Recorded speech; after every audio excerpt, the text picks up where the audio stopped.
Captain Ethan Walker snatched the cleaning rag out of Claire Bennett's hands and threw it into the dirt at her feet. "This is a live fire range, not a janitor's closet," he snapped loud enough for every Marine on the line to hear him. "Pick that up and get off my range before you get somebody killed." The men laughed. Claire didn't move an inch. She looked right past him, out toward the gray mountains shimmering in the heat, and said something so quiet it stopped him cold. "Your rifles aren't the problem, Captain. The mountain is lying to you." Before we go any further, if you love stories about the people the world overlooks, the quiet ones who turn out to be the strongest in the room, please subscribe to this channel and stay with me all the way to the end, because this story only gets bigger from here. And do me one small favor. Leave a comment and tell me what city you're watching from right now, so I can see just how far this story travels tonight. Nobody at the Marine Corps Air Ground Combat Center paid any attention to Claire Bennett when she first walked onto the range that morning. Why would they? She wore a faded contractor's shirt 2 sizes too big, a base, a D, clipped crook to her collar, and she carried a plastic bucket full of rags and glass cleaner. To the men on the firing line, she was furniture. She was part of the base the way the fences were part of the base, or the water towers, or the cracked asphalt that baked under the desert sun. You looked at her once, decided she didn't matter, and never looked again. That was exactly how Claire liked it. For 3 days now, the most advanced sniper unit the Marine Corps had assembled in a decade had failed the same qualification test over and over again. 12 shooters, the best of the best, men and women who had put rounds through playing cards at 1,000 yards, who had spent years learning to breathe like the rifle was part of their own body. They had every advantage money could buy. Rifles machined to a tolerance finer than a human hair. Optics that cost more than a family car. Ballistic computers that swallowed wind speed, humidity, barometric pressure, spin drift, even the curve of the earth, and spat out a firing solution in less than a second. On paper, they should not have been able to miss. And yet they kept missing. Captain Ethan Walker stood behind his shooters with his arms crossed and his jaw so tight it looked like it might crack. He was 36 years old, and he had built his entire life around being the man who did not fail. He had the medals, he had the record, he had the reputation, and the reputation was the thing he protected more fiercely than anything else because, in his mind, the reputation was who he was. Ethan Walker did not miss. Ethan Walker's teams did not miss. That was the story he told himself every single morning, and for years the world had agreed with him. Now the world was disagreeing, one missed shot at a time. "Reset the line," Walker said. His voice was flat and cold. "We're going again." Lieutenant Rachel Morgan lowered her spotting scope and rubbed her eyes with the back of her wrist. She had been calling wind for the shooters for 3 days straight, and she was starting to feel like she was losing her mind. "Captain," she said carefully, "the numbers are right. I've checked them 100 times. The computer's right, the elevation's right, the dope is right, the rounds are just going somewhere else." "Rounds don't go somewhere else, Lieutenant," Walker said. "Shooters send them somewhere else." The comment landed like a slap. Down the line, a young corporal named Diaz flinched because he had been the last one to fire, and he knew exactly who the captain was talking about. Diaz was 23 years old, and he had cried in the shower the night before quietly so his bunkmates wouldn't hear him, because he was terrified that he was the reason the whole unit was going to lose its deployment. He had joined the Marines to be part of something bigger than himself, and now he lay awake at night, convinced he was the weak link that would break the chain. "It's not Diaz," Rachel said quietly. "Then who is it?" Walker turned on her. "Because from where I'm standing, I've got 12 of the best shooters in the Corps, the finest equipment the American taxpayer can buy, and a target the size of a car door that none of us can hit. So either the laws of physics have stopped working, Lieutenant, or somebody on my line isn't doing their job. Which is it?" Rachel opened her mouth, and then she closed it again because she didn't have an answer. Nobody had an answer. That was the whole problem. 3 days of the most disciplined shooting she had ever witnessed, and the targets at 1,800 yards, 2,100 yards, and 2,400 yards sat out there in the valley, untouched, gleaming and mocking, as if daring them to try again. And that was the moment Claire Bennett spoke up. She had been standing off to the side the whole time, wiping down a folding table that didn't need wiping, listening. Nobody had told her to listen. Nobody had told her anything because nobody had noticed she was there. But she had watched every shot for 3 days from the corner of the range over the rim of her bucket, and what she had seen made her hands ache to reach for a rifle she wasn't supposed to touch. "You're all measuring the wind at the shooter," she said. The whole line went quiet. Walker turned around slowly, the way a man turns when he can't believe someone has just interrupted him. "Excuse me, you're measuring the wind here," Claire said again, calm as still water. "At the firing line. Your little handheld gauge is your weather station, your computer. They're all reading the wind right here where you're standing. And the wind here is fine. 9 miles an hour, left to right, steady. Your computer's doing exactly what you told it to do." She set down her rag. "But that's not the wind that's touching your bullet." For a second, nobody moved. Then Walker laughed. It was not a warm laugh. "Did you hear that?" he said, turning to his shooters, spreading his arms wide. "Issue. The cleaning lady's got it figured out. 3 days, 12 Marines, $500,000 in equipment, and it turns out all we needed was the janitor." A couple of the men laughed with him because it was easier to laugh than to sit in the silence of failure. "Ma'am, I don't know who let you back here, but this is a restricted range, and I've got real work to do." "The mountain is heating up," Claire went on, as if he hadn't spoken at all. "It's been heating up since dawn. The rock on that ridge is holding sun. As the air over the ridge warms, it rises, and it pulls cooler air across the valley floor underneath it. So halfway to your target, about 1,000 yards out, you've got a layer of wind moving the opposite direction from the wind at your feet. Your rounds cross that layer, and it shoves them right, and by the time they've crossed the next thermal off the second ridge, they've drifted so far that your firing solution isn't worth the paper you printed it on." She shrugged. "Your computer is measuring the wrong battlefield, Captain. It's measuring where you are. The bullet doesn't care where you are. The bullet cares where it's going." Silence. Not the awkward silence of a moment before. A different kind. The kind of silence that happens when a room full of experts hears something they cannot immediately dismiss. Rachel Morgan was the first to feel it. She had spent 3 days staring through that scope, and something Claire said scratched at the back of her memory like a fingernail. 1,000 yards out. A layer moving the wrong way. She had seen the dust do something strange out there, hadn't she?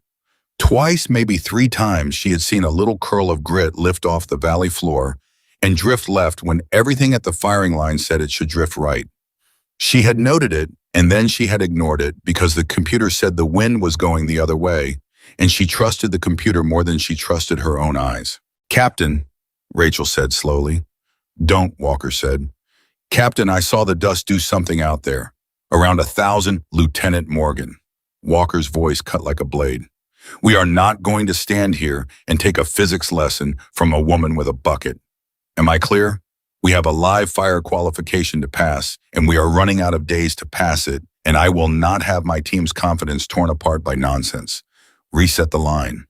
But nobody reset the line. That was the first thing that unsettled him. His Marines, his disciplined, obedient, hard-charging Marines, did not move to their positions. They stood where they were, and they looked at Claire Bennett, and Walker realized with a sick jolt in his stomach that some part of them wanted to hear what she had to say. That they were desperate enough, humiliated enough to listen to a stranger with a plastic bucket. That was when he made his mistake. "Fine," Walker said, and the smile that spread across his face was mean and thin. "You want to teach my Marines about winds, ma'am? Then teach them. Here."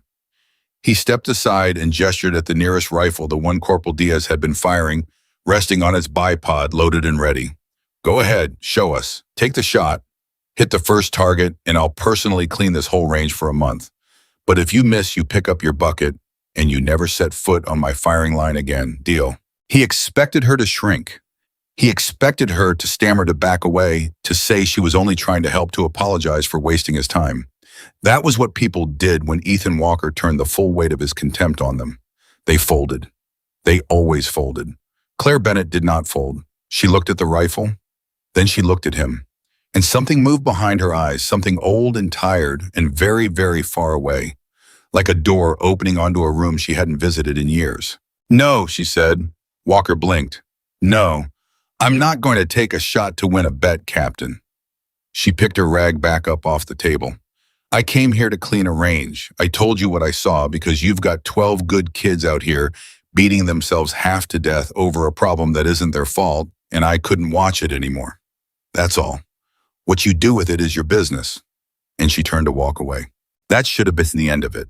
That should have been the moment the story died, the moment the strange woman with the bucket disappeared back into the anonymous machinery of the base and was never thought of again. Walker would have preferred it that way. Every fiber of him wanted her gone, but Rachel Morgan couldn't let it go. Wait, Rachel said. She stepped away from her scope and she crossed the line and she stood in front of Claire blocking her path and she looked at her the way you look at a puzzle whose pieces have suddenly impossibly started to fit together. How do you know all that about the thermal layer, about the ridge? Nobody just knows that. You don't learn that from a book. You learn that from doing it, from years of doing it. Claire held her for a long moment. I read a lot, she said. No, Rachel said softly, you don't. And in that one small exchange, the whole shape of the day began to bend. Because Rachel Morgan had been raised by a father who taught high school science, and she had grown up learning to notice the difference between someone who had memorized an answer and someone who understood it in their bones. Claire Bennett had not recited facts. She had described the valley the way a person describes a house they have lived in. The heating rock, the rising column, the pull of cooler air underneath. She had not guessed at any of it. She had known it the way you know the sound of your own front door. You've done this, Rachel said. This exact thing, long shots, hard wind terrain like this. You've done it for real. Walker felt the ground shifting under him, and he hated it. Lieutenant, that's enough. With respect, Captain, Rachel said, not taking her eyes off Claire. It's not. The tension on that firing line could have been cut with a knife. 12 Marines, one furious captain, one civilian who wasn't acting like any civilian any of them had ever met, all frozen in a moment that felt like it was balanced on the head of a pin. Diaz had stopped breathing. Off to the side, a big gunnery sergeant named Cole, a man who had said maybe 4 words in 3 days, leaned forward almost without meaning to because something in his old, salt-worn instincts was telling him to pay attention. Answer her, Cole said. His voice was gravel. You've done this. Claire looked at the gunnery sergeant. There was something in his weathered face she recognized, a kinship of a certain kind of hard mileage, and it undid a little of the wall she kept around herself. Yes, she said quietly, I've done this. Where places I can't tell you about. The words landed on the range like a stone dropped in a still pond, and the ripples went out through every Marine standing there. Places I can't tell you about. There was only one kind of person who said a sentence like that and meant it, and it was not a person who cleaned floors. Walker felt his certainty cracking, and instead of listening to the crack, he did what men like Walker always do. He doubled down. You know what I think, he said, stepping toward her, and his voice was loud now, performing for his Marines trying to reclaim the ground he could feel slipping away. I think you're a fantasist. I think you've read a few articles online, and you've watched a few videos, and you've convinced yourself you know something.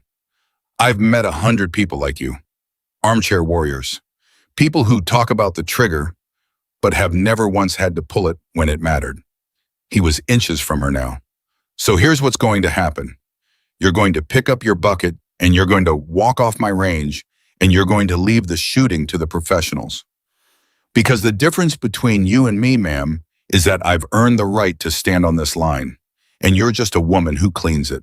The words hung there, and something in Claire Bennett's face went very, very still. It was not anger. That was the thing that Rachel Morgan would remember later. The thing that told her everything she needed to know. It was not the flush of a person who had been insulted.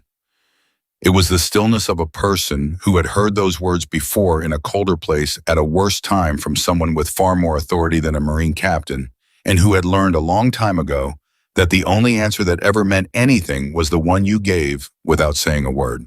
You've earned the right, Claire repeated softly. That's right. How many people have you buried, Captain? The question came out of nowhere and it hit Walker like a fist. What? How many, Claire said, of your own people have you carried off a mountain wrapped in a poncho because you made a call and the call was wrong and they didn't come home? Her voice never rose. If anything, it got quieter and quieter was worse because everyone had to lean in to hear it and nobody could look away. You want to talk to me about earning the right to stand on a firing line. So I'm asking, how many? Walker opened his mouth and nothing came out because the honest answer was none. He had never lost anyone. He had a spotless record, a perfect career, a wall full of medals and not one single ghost. He had always believed that made him the best. It had never once occurred to him until this exact second, standing across from this quiet woman with the bucket, that maybe it just meant he had never been tested at the place where being the best actually mattered. That's what I thought, Claire said, and she turned to leave again. But this time it was Diaz who stopped her. Young Diaz, the corporal, who had cried in the shower, who was carrying the whole weight of the unit's failure on his shoulders like a stone he couldn't put down. He stepped in front of her, and his voice cracked when he spoke, and he didn't care. Please, Diaz said. Ma'am, please. I've been telling myself for 3 days that I'm the reason we're going to fail. That I'm not good enough. That everybody else is a real Marine and I'm just pretending. His eyes were wet. If it's the mountain, if it's the wind, if it's not me, I need to know. I need to hear it from somebody who actually knows. Please. And that broke her. Not the insults, not the captain's contempt, not the challenge or the bet or the pride. It was the boy. It was a 23-year-old kid standing in front of her, begging to be told that his failure wasn't his fault, and Claire Bennett had spent years learning the hard way exactly how much damage a lie of self-blame could do to a young soldier. She had watched it destroy people. She had almost let it destroy her. She looked at Diaz for a long moment, and something in her surrendered. It's not you, son, she said gently. It was never you. Diaz's breath came out in a shudder, and he had to look away, blinking hard, and half the men on that line felt their own throats tighten, because every one of them knew that particular fear, the fear that you were the weak one, the fear that everyone else belonged and you were the fraud.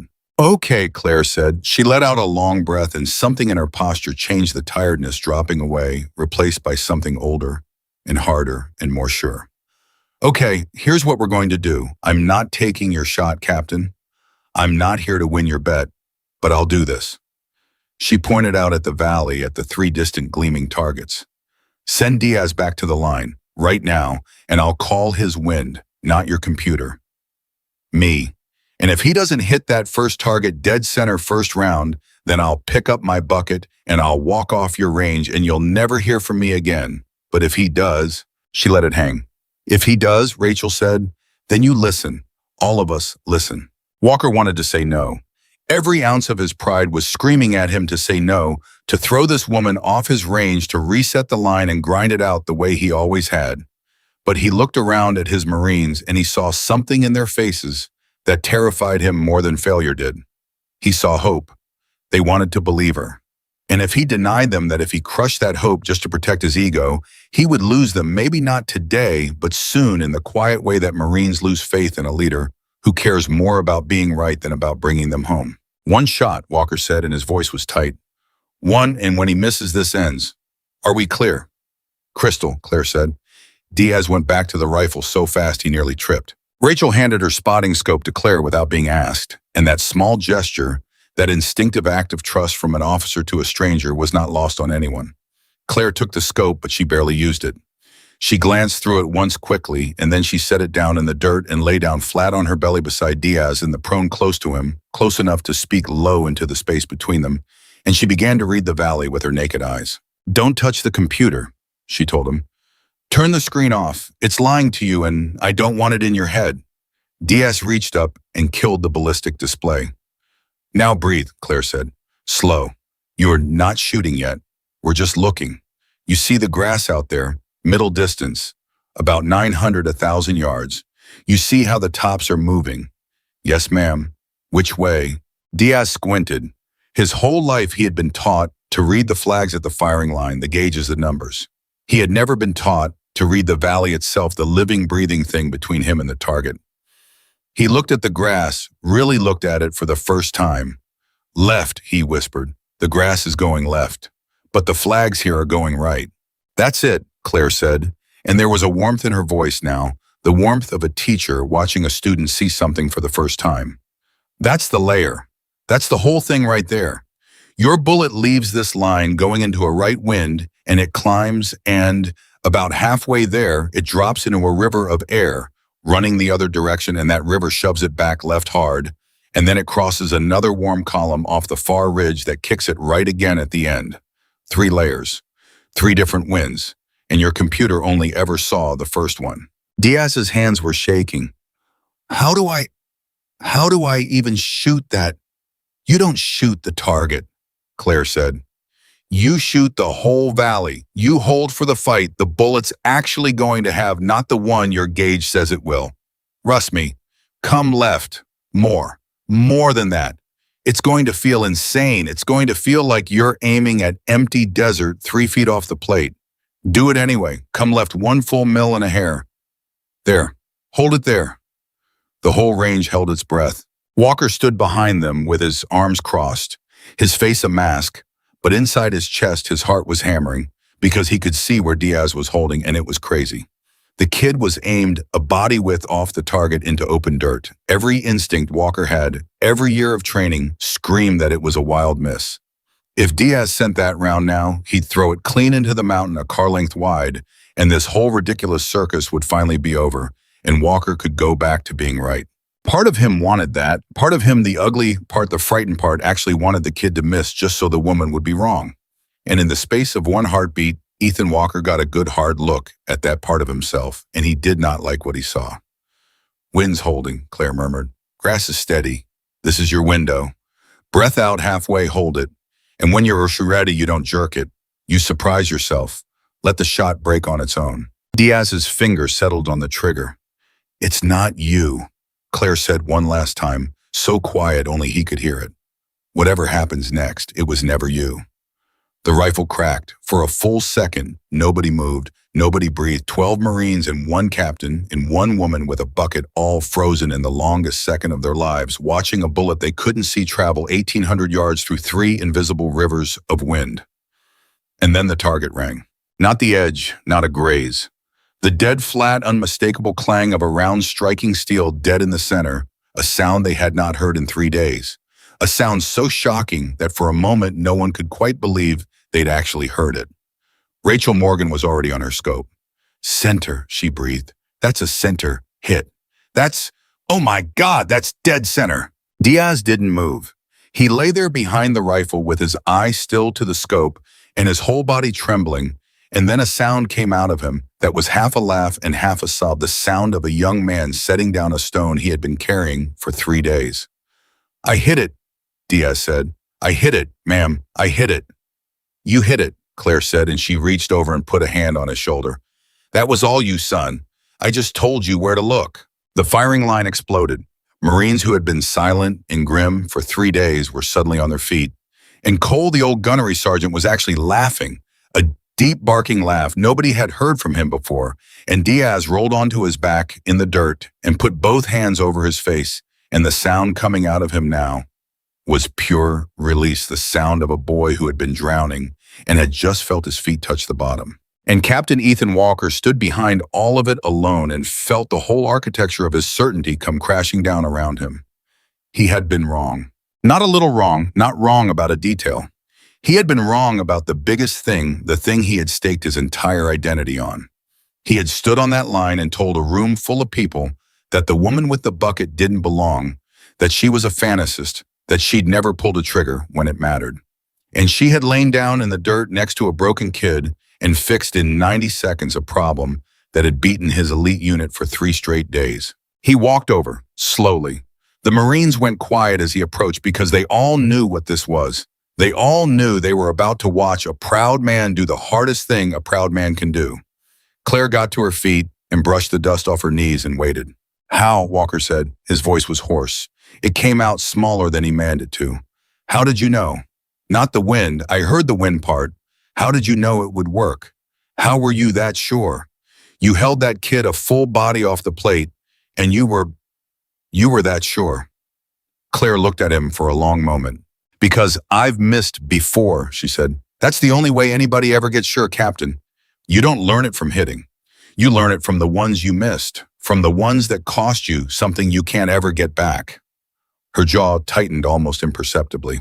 I've read a lot of wind in my life, but I only learned to read it right after it was already too late to matter. There was a weight in those words that silenced everyone. Walker heard it. He heard the grief buried underneath the calm, the thing she wasn't saying, the wound she was standing on top of. And for the first time in his career, Ethan Walker did not respond to a challenge with pride. He responded to a person with something like humility. Who are you? He asked. Really? Claire bent down and picked up her plastic bucket, and she looped the handle over her arm And for just a second, something crossed her face, something that looked almost like fear. The fear of a person who has spent years being invisible and has just in one impulsive act of mercy for a crying kid made herself visible again.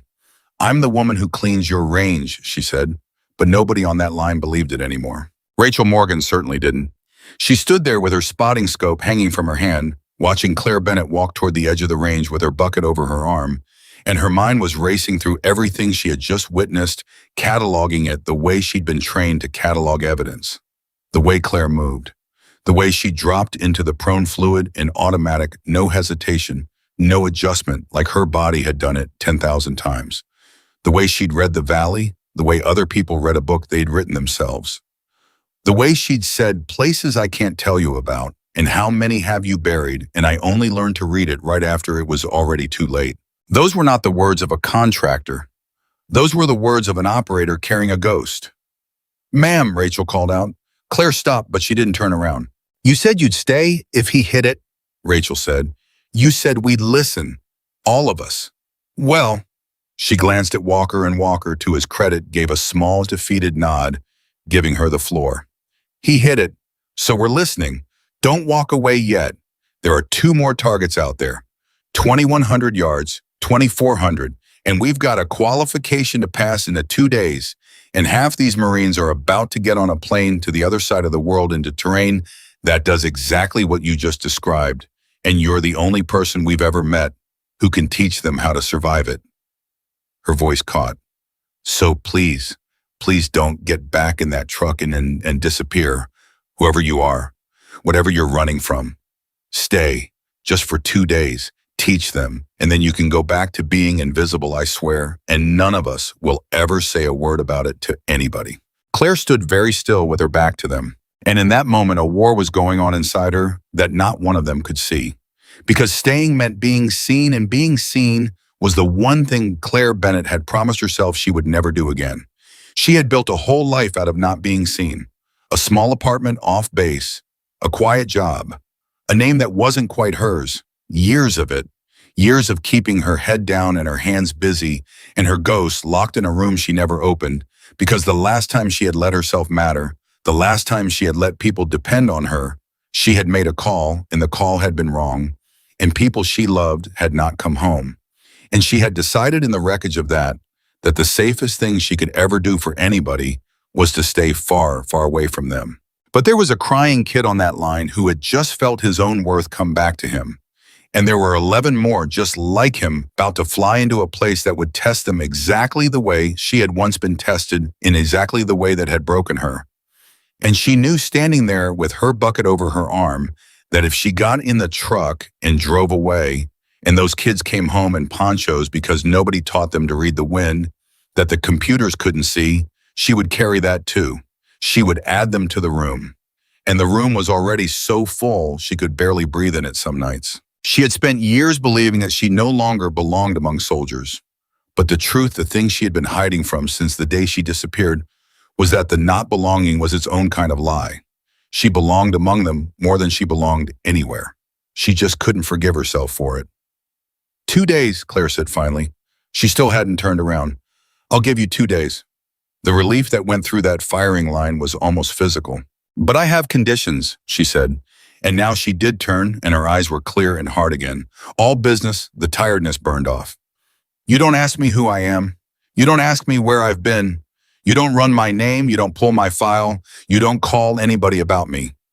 I teach these kids to read a battlefield, and when I'm done, I walk off this base and you forget I was ever here. Those are the terms, all of them or none of them." She looked directly at Walker when she said it. And Walker, who 20 minutes ago had thrown her rag in the dirt and called her a fantasist, who had built his whole life on the belief that he had earned a right, this woman had not looked back at her and understood dimly that he was being offered a gift he did not deserve by a person carrying a burden he could not imagine. "Deal," he said. "Say it," Claire said, "in front of your Marines. Say you won't run my name." Something passed over Walker's face. A hesitation. Just a flicker of it, gone almost as fast as it came, and probably nobody noticed it, but Rachel Morgan, who noticed everything, and who filed it away with a small, cold feeling in her stomach that she couldn't quite name. "I won't run your name," Walker said. Claire held his gaze for one more second. Then she nodded once and set her bucket down in the dirt for good. All right, she said and rolled up her sleeves. Then let's go teach you how to see. What none of them knew, what not one of those 12 Marines standing on that sun-baked range could have possibly guessed, was that the promise Walker had just made was already broken. Because 2 hours earlier, before Claire Bennett ever walked onto that range with her bucket, before she'd said a single word about the mountain lying to them, Captain Ethan Walker had already noticed the contractor who moved like an operator, and something about her had bothered him, itched at him the way a name on the tip of your tongue itches. And Ethan Walker was not a man who let things itch. So he had done what came naturally to him. He had made a quiet phone call to a friend in another office, and he had asked that friend to look into a base contractor named Claire Bennett, and he had hung up and forgotten about it. That call was at this very moment moving through channels far above the pay grade of anyone on that firing line. It was pinging against records that were supposed to stay sealed. It was lighting up a name in a system that had been quiet for a very long time. And somewhere in an office with no windows, in a door that locked from the inside, a phone was about to ring on a desk belonging to people who had spent years making very sure that the woman now standing on that range would never ever be found. Claire Bennett had walked out of her old life and buried it as deep as a person can bury anything. She had given up everything to disappear, and she had, just out of nothing more than the simple inability to watch a good kid drown in a lie about his own worth, done the one thing that would drag it all back to the surface. She didn't know it yet. She wouldn't know it for a while. She spent the rest of that afternoon lying in the dirt beside one Marine after another, teaching them to read the grass and the dust and the shimmer of heat off the rock, watching one impossible shot after another finally find its target, watching a broken unit put itself back together, one clanging steel plate at a time. She spent the afternoon giving these strangers back their confidence, their careers, their lives. And the whole time she smiled a small, quiet smile because, for the first time in years, she felt like herself again, like the person she used to be before the mountain and the wrong call and the ponchos. And she let herself believe, just for one golden afternoon, that maybe 2 days would be enough, that maybe she could give them what they needed and slip away clean and go back to being invisible. She had no idea that her name was already lit up on a screen 1,000 miles away. She had no idea that the past she'd spent years running from had just been handed her exact coordinates. And she had no idea that the man who'd broken his promise to her, the proud captain, who'd made a phone call he already regretted, was about to spend the next several days learning that some mistakes cost far more than a missed shot, and that the woman he'd thrown a rag at was carrying a truth so much bigger than a bet on a firing line that when it finally came out, it would not just change how his Marines shot. It would change what every one of them believed about the price of doing the right thing and the people who pay it in silence and never once asked to be thanked. Down on the lining, Diaz sat up in the dirt, wiped his face, put his eye back to the scope, and looked out at a valley he could finally read. "Ma'am," he said, "the grass just changed. It's going left again." "Good eye," Claire said, settling in beside him. "Now show me you saw it." The rifle cracked. The steel rang. And far away, unheard by anyone on that range, a phone began to ring. The phone rang 3 times before a man named Gerald Voss picked it up, and the moment he heard the name Claire Bennett, he set down his coffee so carefully that not a single drop spilled, which was the most alarming thing his assistant had ever seen him do. Voss did not work for the Marine Corps. He did not work for anyone whose name appeared on a building. He worked for the kind of office that existed in the spaces between other offices, and he had spent the better part of 6 years making sure that a certain file stayed closed. When that file was pulled quietly by a routine background check requested by a Marine captain in California, an alarm that Voss himself had built went off on a screen in a room with no windows. And Gerald Voss, who had not felt anything close to fear in a very long time, felt the back of his neck go cold. "Get me a flight," he said to his assistant. "California, tonight." "Sir, what do I tell the office?" "Tell them nothing," Voss said. "Tell them absolutely nothing." He was already pulling on his jacket. "If anyone asks, I'm on personal leave." His assistant frowned. "And the captain who ran the name Walker?" Voss stopped at the door. For a long moment he said nothing, and when he finally spoke, his voice had gone very flat and very quiet. "Captain Walker just made the worst mistake of his career," he said, "and he doesn't even know it yet." 2,000 miles away on a range going gold in the late afternoon light, Ethan Walker had no idea any of this was happening. He was lying in the dirt, That was the thing his Marines couldn't stop staring at. The captain, the man who had spent 3 days standing behind them with his arms crossed and his contempt on full display, was down in the prone next to Corporal Diaz, his own eye to a scope, listening to a woman with a bucket teach him how to see. And it wasn't going well. "You're doing it again," Claire said. "Doing what?" "You're trusting the number. I can see it in your hands." She was lying a few feet away, chin propped on her fist, watching him the way a hawk watches a field. "You read the grass, you saw it go left, and then some little voice in the back of your head said the computer says right, and you split the difference. You compromised. And a compromise between the truth and a lie isn't half true, Captain. It's just a smaller lie." Walker's jaw tightened. 24 hours ago, he'd have thrown her off the range for talking to him like that. Now he lay there and took it because the last 4 Marines he'd watched shoot under her direction had all hit center first round, and he had missed twice. "Say it out loud," Claire said. "What do you actually see?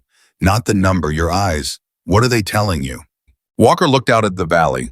He made himself ignore the little glowing screen the way she'd taught Diaz to, and he looked at the living land between him and the target, really looked maybe for the first time in his whole career. "The grass at 900 is going left," he said slowly. "Hard. And there's a shimmer coming off the second ridge it's boiling, straight up. That's a thermal. It's pulling. So where do you hold?" "Left." His voice was tight. "Way left. Further than feels right." "Then do it," Claire said. "And this time, don't you dare compromise." Walker held left. It felt insane. Every year of his training screamed at him that he was throwing the round away.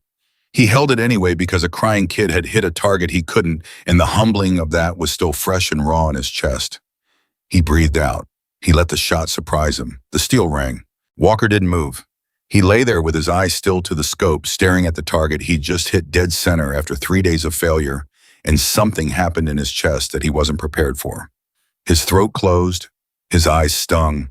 He was 36 years old, and he had just learned that the thing he was proudest of in the entire world, his perfect record, had been built on a foundation that could crack the moment the mountain decided to lie to him. And a woman he had insulted had just handed him back the ground under his feet. "There," Claire said softly. "That's what it feels like to actually see." Walker rolled onto his side and looked at her, and for a moment he couldn't find any words at all. When he finally spoke, it came out rough. "I owe you an apology." "You don't owe me anything. I threw your rag in the dirt.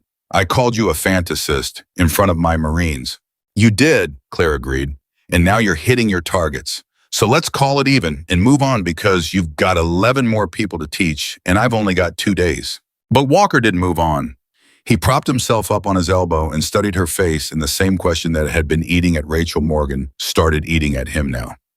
"That thing you said this morning," he said, "about burying people, about making a call that was wrong." He watched her go still. "That wasn't a hypothetical, was it?" Claire didn't answer. "Who did you lose?" Walker asked quietly. And for just a second, the wall came down. Just for a second. Walker saw a flash of something so raw and so deep that he almost looked away, the way you look away from a wound too terrible to stare at. Then it was gone, the wall back up, her face smooth again. "Reset the line," Claire said, getting to her feet. "Morgan's up next, and she's got a habit of pulling low left that's going to get her killed if somebody doesn't fix it in the next 48 hours. Walker let it go, but he filed it away right next to the small itch that had made him pick up the phone that morning, the itch he still hadn't told anyone about the phone call. He was already dimly beginning to wish he hadn't made. By the time the sun went down, every Marine on that line had hit all 3 targets. Every single one. 1,800 yards, 2,100, 2,400.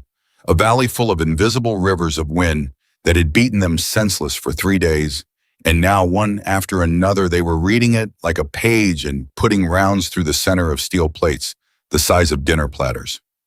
Cole, the old gunnery sergeant, who'd said maybe 4 words in 3 days, walked the line as the light failed and looked at the score sheet and shook his head slowly. "In 31 years, Cole said to no one in particular, I have never seen a unit go from where we were this morning to where we are right now. Not in a week, not in a month." He looked over at Claire, who was crouched cleaning the borrowed rifles she'd never actually fired. "Ma'am, whoever taught you, they must have been something." Claire's hands paused on the rifle. He was, she said quietly. He was the best there ever was. She didn't answer that either.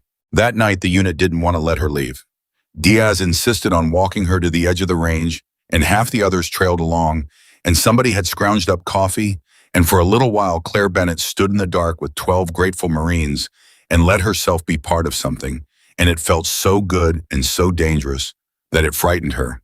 She kept catching herself laughing. She kept catching herself telling a story, starting to say something that began with a place she couldn't name and biting it off just in time. She had spent years starving for exactly this, the warmth of people who did what she used to do, and she'd forgotten how hungry she was until she was suddenly unexpectedly being fed. Rachel Morgan watched her the whole time, not unkindly. Rachel liked her. That was the complicated part. But Rachel's father had taught her to notice things, and she was noticing. And the more she noticed, the more certain she became that the woman standing in the dark drinking coffee with a bunch of Marines was one of the most highly trained human beings any of them had ever met. It wasn't just the shooting, it was everything. The way Claire had positioned herself without seeming to, so that her back was never to the open desert.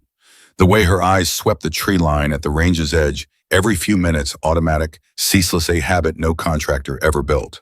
The way she'd flinched just barely when a truck backfired out by the motor pool and then covered it so fast that Rachel almost doubted she'd seen it. That was a combat flinch. Rachel had seen it in men coming home from bad places. You didn't get that from cleaning ranges. "Can I ask you something?" Rachel said when the others had drifted a few feet away. "You can ask," Claire said. "I might not answer." "The way you dropped into the prone this morning. First time. No hesitation, no adjustment. Your body just knew." Rachel kept her voice low, gentle, not accusing. "I've been trying to teach recruits to do that for years. It takes hundreds of reps before it stops being a thought and starts being a reflex. Thousands before it's that clean." She paused. "Where'd you get your thousands, Claire?" Claire looked at her over the rim of the coffee cup, and Rachel saw her make a decision, saw her weigh the truth, and the lie saw her land somewhere carefully in between. "I told you," Claire said. "I read a lot." "You keep saying that," Rachel said softly, "and every time you say it, we both know it's not true. And you know I know. So why do you keep saying it?" Something flickered across Claire's face. Respect, maybe. Or fear. "Because the truth is heavy, Lieutenant," she said, "and I've been carrying it a long time. And if I set it down even for a second, even for a good reason, I'm not sure I'll ever be able to pick it back up and disappear again." Her voice dropped. "And I need to disappear. You have no idea how much I need to disappear." "From what?"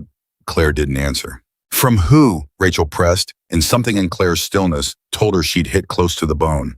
"Good night, Lieutenant," Claire said, and she set down the coffee cup and she walked off into the dark toward the contractor lot, and Rachel let her go because you didn't chase a person like that. You didn't corner them. But Rachel stood there a long time after the taillights of Claire's old truck had disappeared, and she thought about combat flinches and clean-prone drops in places I can't tell you about.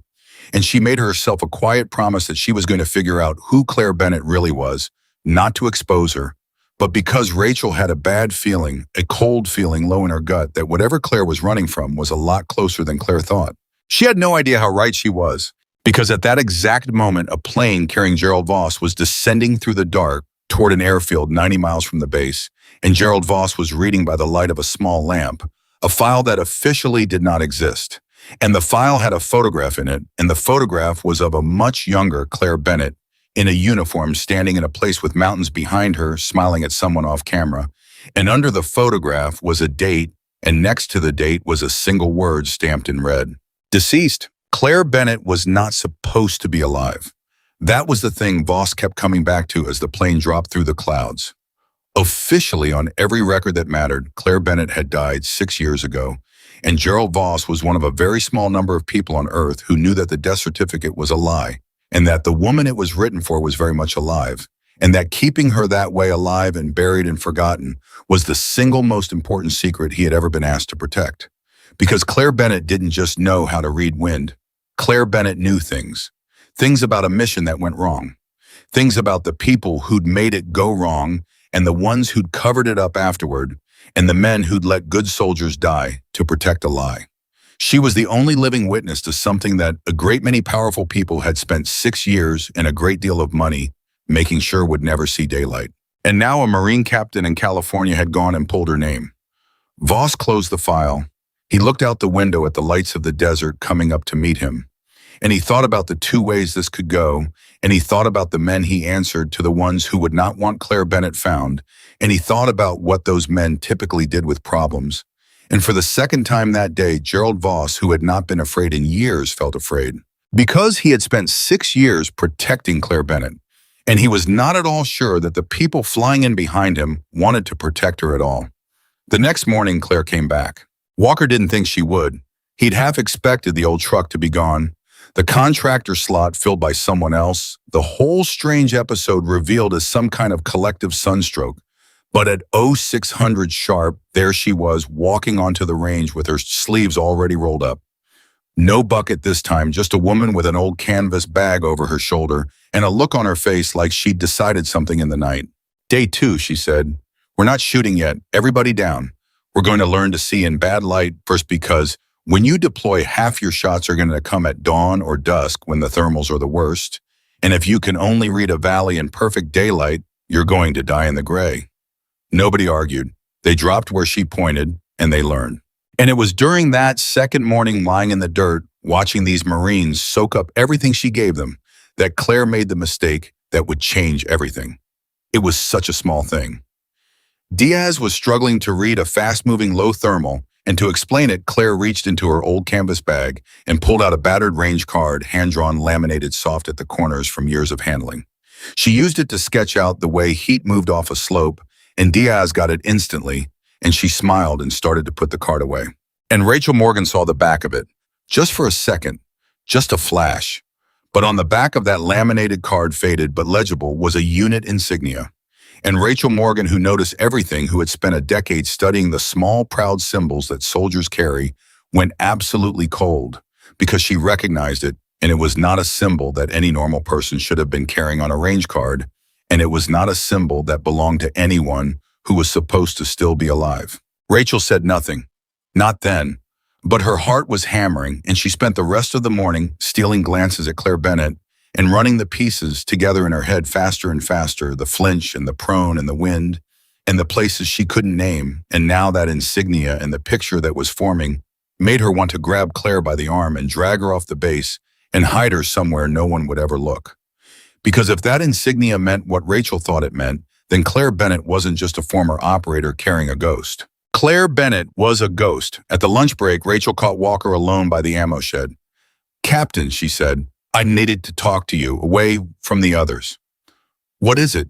Rachel hesitated, and then she asked the question that had been forming in her gut all morning, the question she almost didn't want the answer to. "This morning, yesterday, did you do anything about her report, her run, her anything? Because I need to know, and I need you to tell me the truth." Walker's face did something complicated, and Rachel's stomach dropped because she'd been a Marine long enough to know exactly what a guilty face looked like. "Captain," she said slowly, "what did you do?" "It was before I knew," Walker said, and there was a defensiveness in his voice that made it worse. "Yesterday morning, before any of the shooting, something about her bugged me, the way she moved. I made a phone call, just a background check. Routine. I asked a buddy in another office to run her name. He saw Rachel's face and hurried on. It's nothing. It's a base contractor background check. People run those every day. It doesn't mean anything." "You promised her," Rachel said, and her voice was shaking now. "In front of all of us. She made you say it out loud. She said, 'Don't run my name,' and you said, 'I won't run your name,' and you'd already done it." "I didn't know," Walker said. "Rachel, I swear to God, when I made that promise, I'd forgotten I'd even called. It was routine." "There is nothing routine about that woman," Rachel hissed. "Don't you get it? Whatever she's running from, you just told it exactly where she is." She grabbed his arm. "Who did you call? Which office? I need a name right now because we might still be able to kill it before it goes anywhere." But even as she said it, Rachel knew it was already too late. Because 90 miles away, Gerald Voss was standing in a rental car in a gas station parking lot, and he was on the phone, and the person on the other end of the phone was one of the men he answered to, and that man had just said something that made Voss's blood run cold. "You don't need to do anything about it, Gerald," the man said in a smooth and pleasant voice. We've got people closer than you. They're already moving. You just sit tight and let the professionals handle the Bennett situation, and everything will be cleaned up by tonight. Voss gripped the phone so hard the plastic creaked. Cleaned up how? Now, Gerald, you know better than to ask that. She's a witness, Voss said. She's a protected witness. There are rules. There are no rules that survive an active exposure, the man said, and all the pleasantness had drained out of his voice, and what was left underneath was flat and gray and terrible. A Marine captain pulled her name. It's in the system now. That means she's a liability now, and liabilities get resolved. You of all people know how this works. You've resolved a few yourself. A pause. Unless you're telling me you've developed a conscience, Gerald, this late in the game, have you? Voss stood in the parking lot with the phone against his ear and the desert wind moving through the empty lot, and he thought about the young woman in the photograph smiling at someone off camera with a red word stamped over her life.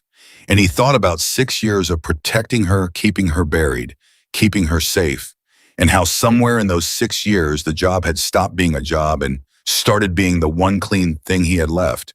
And he thought about what he was and what he'd done, and how a man like him didn't get to have a conscience, didn't deserve one, and how it was probably going to get him killed anyway. No, Voss said. No conscience. I was just asking. Good, the man said and hung up. Voss lowered the phone. His hands were shaking. And then very deliberately, he got in the rental car and he pulled out onto the highway and he pointed it toward the base and he drove faster than he'd driven in years because he had just made a decision that was almost certainly going to end his life, and he wanted to reach Claire Bennett before the other people did. Back on the range, the afternoon was slipping toward gold, and none of them knew. Claire was lying beside Cole, the old gunnery sergeant, teaching him a trick for reading heat mirage, and Cole was laughing, and it was the easy, warm laughter of two people who spoke the same ancient language, and Claire was laughing too. And for one more golden hour, she let herself forget to be afraid. She was so absorbed in the teaching, so unguarded, so happy in a way she hadn't let herself be in 6 years, that for the first time in longer than she could remember, her eyes stopped sweeping the tree line. Just for an hour, just long enough. And that was when Rachel Morgan walked up to her white-faced and knelt down in the dirt beside her and said the 6 words that shattered the whole golden afternoon into 1,000 pieces. Claire, Walker ran your name yesterday. Claire went absolutely still. She didn't gasp. She didn't cry out. She didn't do any of the things a normal person would do. She simply stopped completely, the way a deer stops, the way a person stops, when every survival instinct they own comes online at once, and Rachel watched the warmth drain out of her face, and something else flood in to replace it, something cold and fast and lethal, the operator underneath the contractor surfacing all at once, like a shark coming up from deep water. When, Claire said, her voice had changed completely. It was flat, clipped, professional. Exactly when? What time? Yesterday morning, before the shooting. He says it was routine, a background of which office, boy. He wouldn't say the name. He said it was a friend, and Claire was already moving. She rolled up out of the prone in one fluid motion, and she was on her feet with the canvas bag over her shoulder before Rachel had even finished the sentence, and her eyes were sweeping the tree line, now sweeping the ridge, sweeping the road, sweeping everything, all the vigilance of the last 6 years, snapping back into place a full day too late. Claire, wait, Rachel scrambled up after her. Talk to me. Who are you? Who's coming? What did we do? Claire turned and looked at her, and for just a moment underneath the operator, Rachel saw the person again, saw the grief and the exhaustion and the terrible loneliness of a woman who had given up everything to stay hidden and had just watched it all come apart because she couldn't bear to let a crying kid keep believing he was worthless. You didn't do anything, Claire said. I did. I let you see me. Her voice cracked just slightly. I knew better. God, I knew better. I've known better for 6 years. She closed her eyes for a half a second, and when she opened them, the operator was fully back, cold and total. Listen to me, Lieutenant, very carefully. In the next few hours, some people are going to come to this base. They're going to be very polite. They're going to have very good credentials. They're going to say they're here about a security matter, and they're going to ask about a contractor named Claire Bennett, and everything they say is going to sound completely reasonable. She grabbed Rachel's shoulder. Do not help them. Do not tell them where I went. Do not tell them anything. And whatever you do, do not get in a vehicle with any of them. Do you understand me? Claire, you're scaring me. Good, Claire said. Be scared. Scared keeps you alive.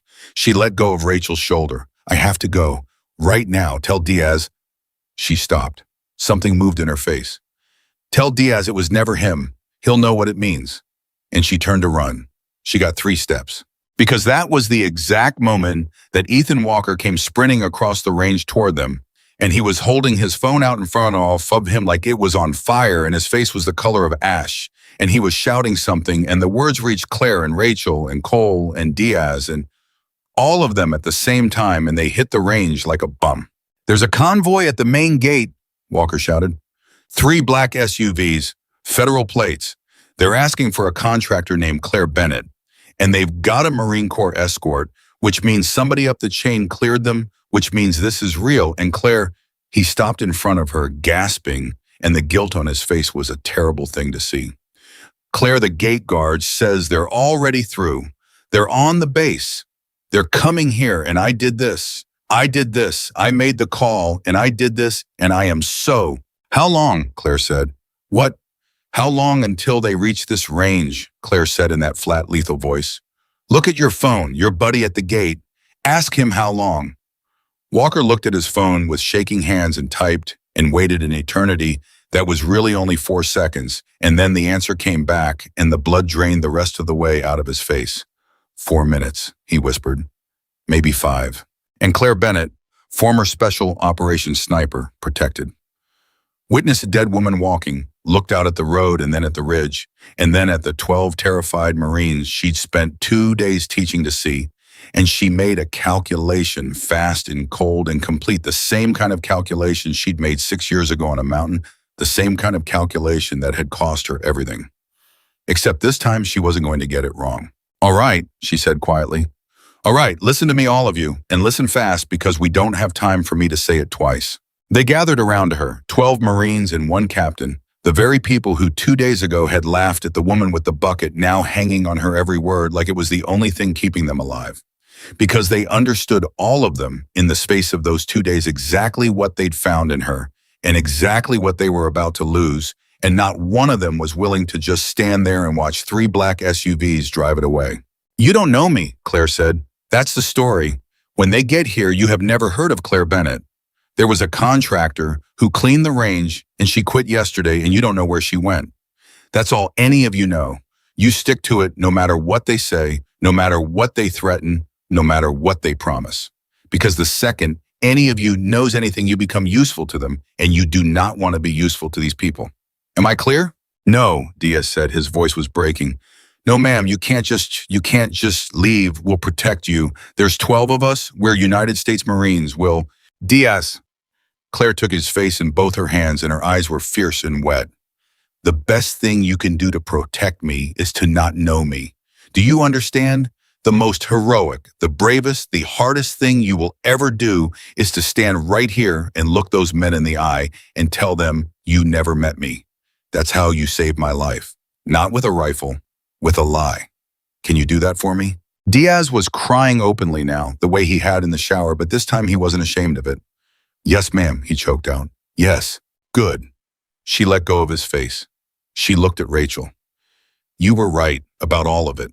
You were right from the first minute, and you were kind enough not to say it out loud. Thank you for that. She looked at Cole. 31 years, Gunny. You take care of these kids.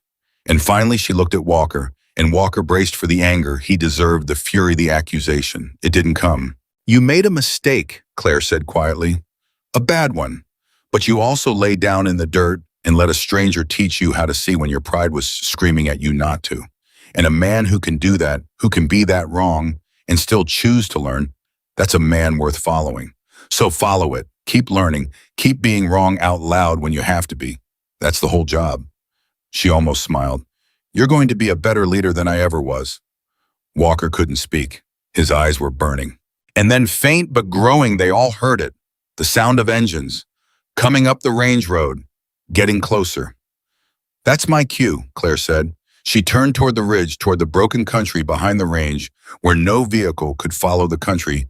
She'd spent 2 days teaching these Marines to read, and she took one step toward disappearing back into the life she'd built and lost, and would now have to build all over again somewhere new. Somewhere no one knew her name.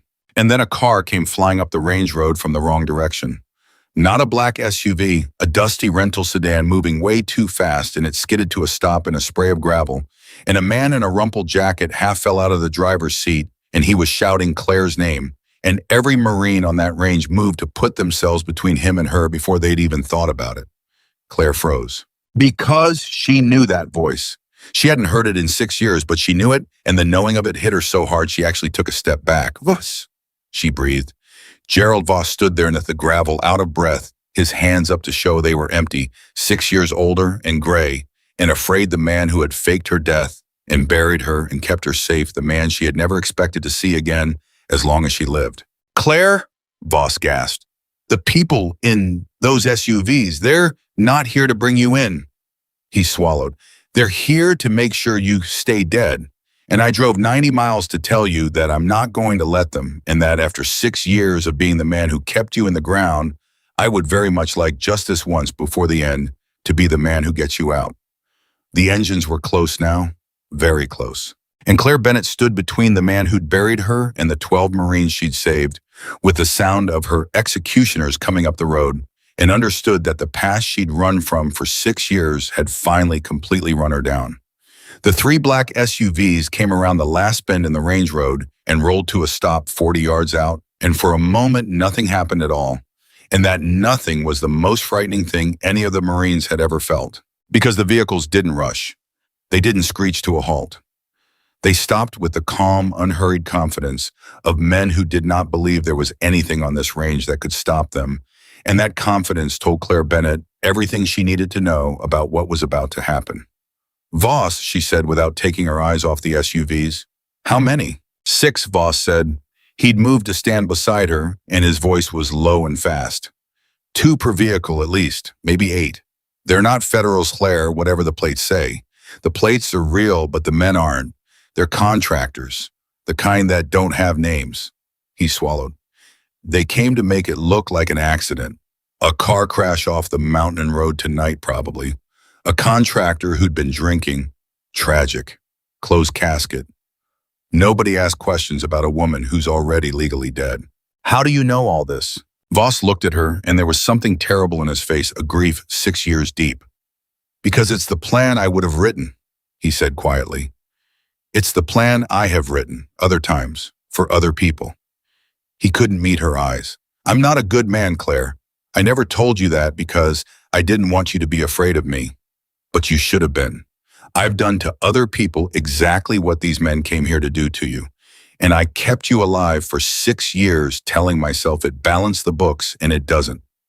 Nothing balances those books, but I'm here and I'm going to help you, and that's the only clean thing I've got left. The doors of the lead SUV opened. 2 men got out. They wore civilian clothes, good ones, and they moved with the easy economy of people who had done violence many times and expected to do it many more. The lead man was tall and pleasant-faced, and he smiled as he walked toward the group of Marines, and the smile was the worst thing about him. Afternoon, the pleasant man called out.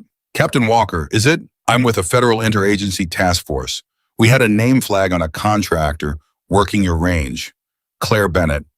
We need to have a conversation with her about a security matter. Nothing to worry about, purely routine. He held up a leather credential case and let it fall open too far away to actually read. If you could just point her out, we'll take it from here and be out of your hair. Nobody moved. 12 Marines stood in a loose arc, and without a single word passing between them, without any order given, they had drifted into a formation, shoulders squaring, spacing, widening bodies, angling, the ancient instinct of soldiers closing ranks around one of their own. Claire and Voss were behind them now. The Marines were in front, and the pleasant man's smile flickered just slightly as he registered it. There's no contractor here by that name, Walker said. His voice was rock steady, and Claire, listening from behind him, felt something crack open in her chest because 2 days ago, this man had thrown her rag in the dirt, and now he was lying to armed men to save her life. We had a contractor quit yesterday. Didn't give a reason. Cleaned out and left. I couldn't tell you where she went. Is that right? The pleasant man said. That's right. See, that's interesting, Captain, because the gate log shows a contractor badge for Claire Bennett scanning onto this range at 0558 this morning. The smile was gone now, which is quite a trick for somebody who quit yesterday. So why don't we try this again? And this time, why don't you think real hard about the difference between your career and a woman you met 2 days ago? Because I promise you, Captain, this is a fight that is so far above your pay grade that you can't even see the top of it from where you're standing. Point her out. Walk away. Keep your bars. It's the smart play, Art. Time seemed to slow down. And in that stretched out second, Ethan Walker had the clearest thought of his entire life. He thought about his perfect record, the thing he'd built his whole self around, the reputation he'd protected more fiercely than anything. He thought about how a woman with a bucket had shown him in 2 days that the record was a lie, that a man who'd never been tested wasn't strong. He was just untested. And he understood, standing on that range with an executioner smiling at him, that this was the test. The real one. The one that actually mattered. The one Claire had been talking about when she'd asked him how many people he'd buried. Here it was. His whole life had been leading to this exact moment. I don't know anybody named Claire Bennett, Walker said. The pleasant man's face went cold. And that was the moment Diaz stepped forward. I don't know her either, Diaz said, his voice shaking, but his chin up. Never met her. Me neither, said Cole, the old gunnery sergeant, folding 31 years of arms across his chest. Never heard the name, said Rachel Morgan. And then it went down the line. One Marine after another, 12 voices, some steady and some trembling, but every single one of them lying. Every single one of them putting their careers and maybe their lives on the line for a woman they'd known for 48 hours. And Claire Bennett stood behind them and listened to it and felt something she had not felt in 6 years. Something she thought she'd lost forever on a mountain a long way from here. She felt like she belonged to something again. I don't know her. Never seen her. Don't know the name. 12 times, 12 Marines, a wall of them. The pleasant man stopped smiling entirely. You're making a mistake, he said, and his voice had gone flat and dead. All of you. You think you're being loyal. You think you're protecting somebody, but you don't know what she is. You don't know what she did. He raised his voice so it carried to all of them. Ask her sometime. Ask her about the mountain. Ask her about the 11 men who didn't come home because of a call she made. Ask her how many mothers got a folded flag because Claire Bennett decided she knew better than her orders. She's not a hero you're protecting. She's a coward who ran. She's been hiding for 6 years because she can't stand to look at what she did. And you're all about to throw your lives away for her. He looked past them straight at Claire. Isn't that right, Claire? Tell them. Tell them about the mountain. Tell them what you really are. And Claire Bennett stepped out from behind the wall of Marines. She walked to the front of them, past Walker, past Diaz, and she stood there in the open where the man could see her. And Rachel wanted to grab her and pull her back. But there was something in Claire's face that stopped her decision, a surrender to the truth that had been 6 years coming. He's right, Claire said quietly. The Marines went still. There was a mountain, Claire said. She wasn't talking to the pleasant man anymore. She was talking to the Marines, to Diaz, to the kids she'd taught to see. 6 years ago, my team was in it, deep in country we weren't supposed to be, and doing work that officially never happened. 11 men, my brothers, and I was on the glass calling the shots, reading the wind, because that's what I did. I was the one who saw the whole battlefield. Her voice was steady, but her hands had started to shake. And the mission wasn't what they told us it was. Command sent us in after a target, and halfway through I saw it. I saw that the intelligence was wrong, that the man we were sent to kill wasn't the man they said he was, that somebody up the chain had cooked the whole thing, sent us in to take out someone who was actually working for us to cover up something dirty, something with money in it, something rotten all the way to the top. She took a breath. And I had a choice, she said. I could pull the trigger, complete the mission, follow my orders, and help murder a man to protect a lie. Or I could refuse. And I refused. I called it off. I aborted on my own authority against direct orders because I would not put a round through an innocent man to protect the people who lied to us. Her voice broke just slightly, and they made us pay for it. The extraction that was supposed to be there wasn't there. The support we were promised evaporated. We got hung out on that mountain to die, all 12 of us, punishment for a call I made, And by the time we fought our way off it, 11 of my brothers were dead. 11 Imam, and I was the only one who walked off. Silence. Total absolute silence. So he's telling you the truth, Claire said, nodding toward the pleasant man. 11 men didn't come home because of a call I made. That part's real.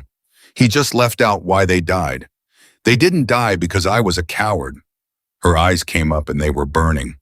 They died because I wouldn't be a murderer. And the people who sent us in to die spent the last 6 years making sure I'd take the blame, making sure I was legally dead so I could never testify, making sure the story you all heard is that Claire Bennett got her team killed. And I let them. I let them because I was so broken, so buried in the guilt of being the one who lived that I thought maybe I deserved it. I've spent 6 years believing maybe I deserved it. She looked at the pleasant man. But I don't deserve it, she said, and her voice was steel now. I never did, and I'm done being dead so that murderers can sleep at night. The pleasant man's hand moved toward his jacket, and a dozen things happened at once. Voss shouted a warning. Cole and 2 other Marines surged forward, and Claire Bennett, 6 years out of the fight, but with reflexes that never left, moved faster than anyone on that range had ever seen a human being move, and she was not moving toward the man she was moving toward. The borrowed rifle still lying on its bipod at the firing line, the one she taught them all on, and she had it in her hands and up on target before the pleasant man had fully drawn his weapon. Don't, Claire said. She had the rifle trained on him, not aimed at his center, aimed precisely deliberately at the hand reaching into his jacket. You know what I am, Claire said very quietly. You just told all of them. So you know that at this distance, with this rifle, I don't miss. I can take the hand before you clear the holster. I can take all 6 of you before your friends in the other trucks get their doors open. You know I can. It's why they sent so many of you. So here's what's going to happen. You're going to take your hand out of your jacket, slowly empty, and you're going to understand that the math on this range just changed because you didn't come here to fight 12 Marines and a sniper. You came here to make a scared woman disappear quietly, and that woman isn't here anymore. The pleasant man froze with his hand half inside his jacket. There's 6 of us, he said, but his voice had changed. There's 12 of them, Claire said, nodding at the Marines who had spread out now low and hard and ready, and 1 of me, and every one of these Marines can put a round through a playing card at 1,000 yards because I spent 2 days teaching them how. You want to do this on a Marine range? In broad daylight, with a dozen witnesses in uniform who now know exactly who you are and exactly what you came to do. She shook her head slowly. You're not cleanup men anymore. The second you drew, you stopped being an accident and started being a firefight. And a firefight on a military base isn't something even your bosses can bury.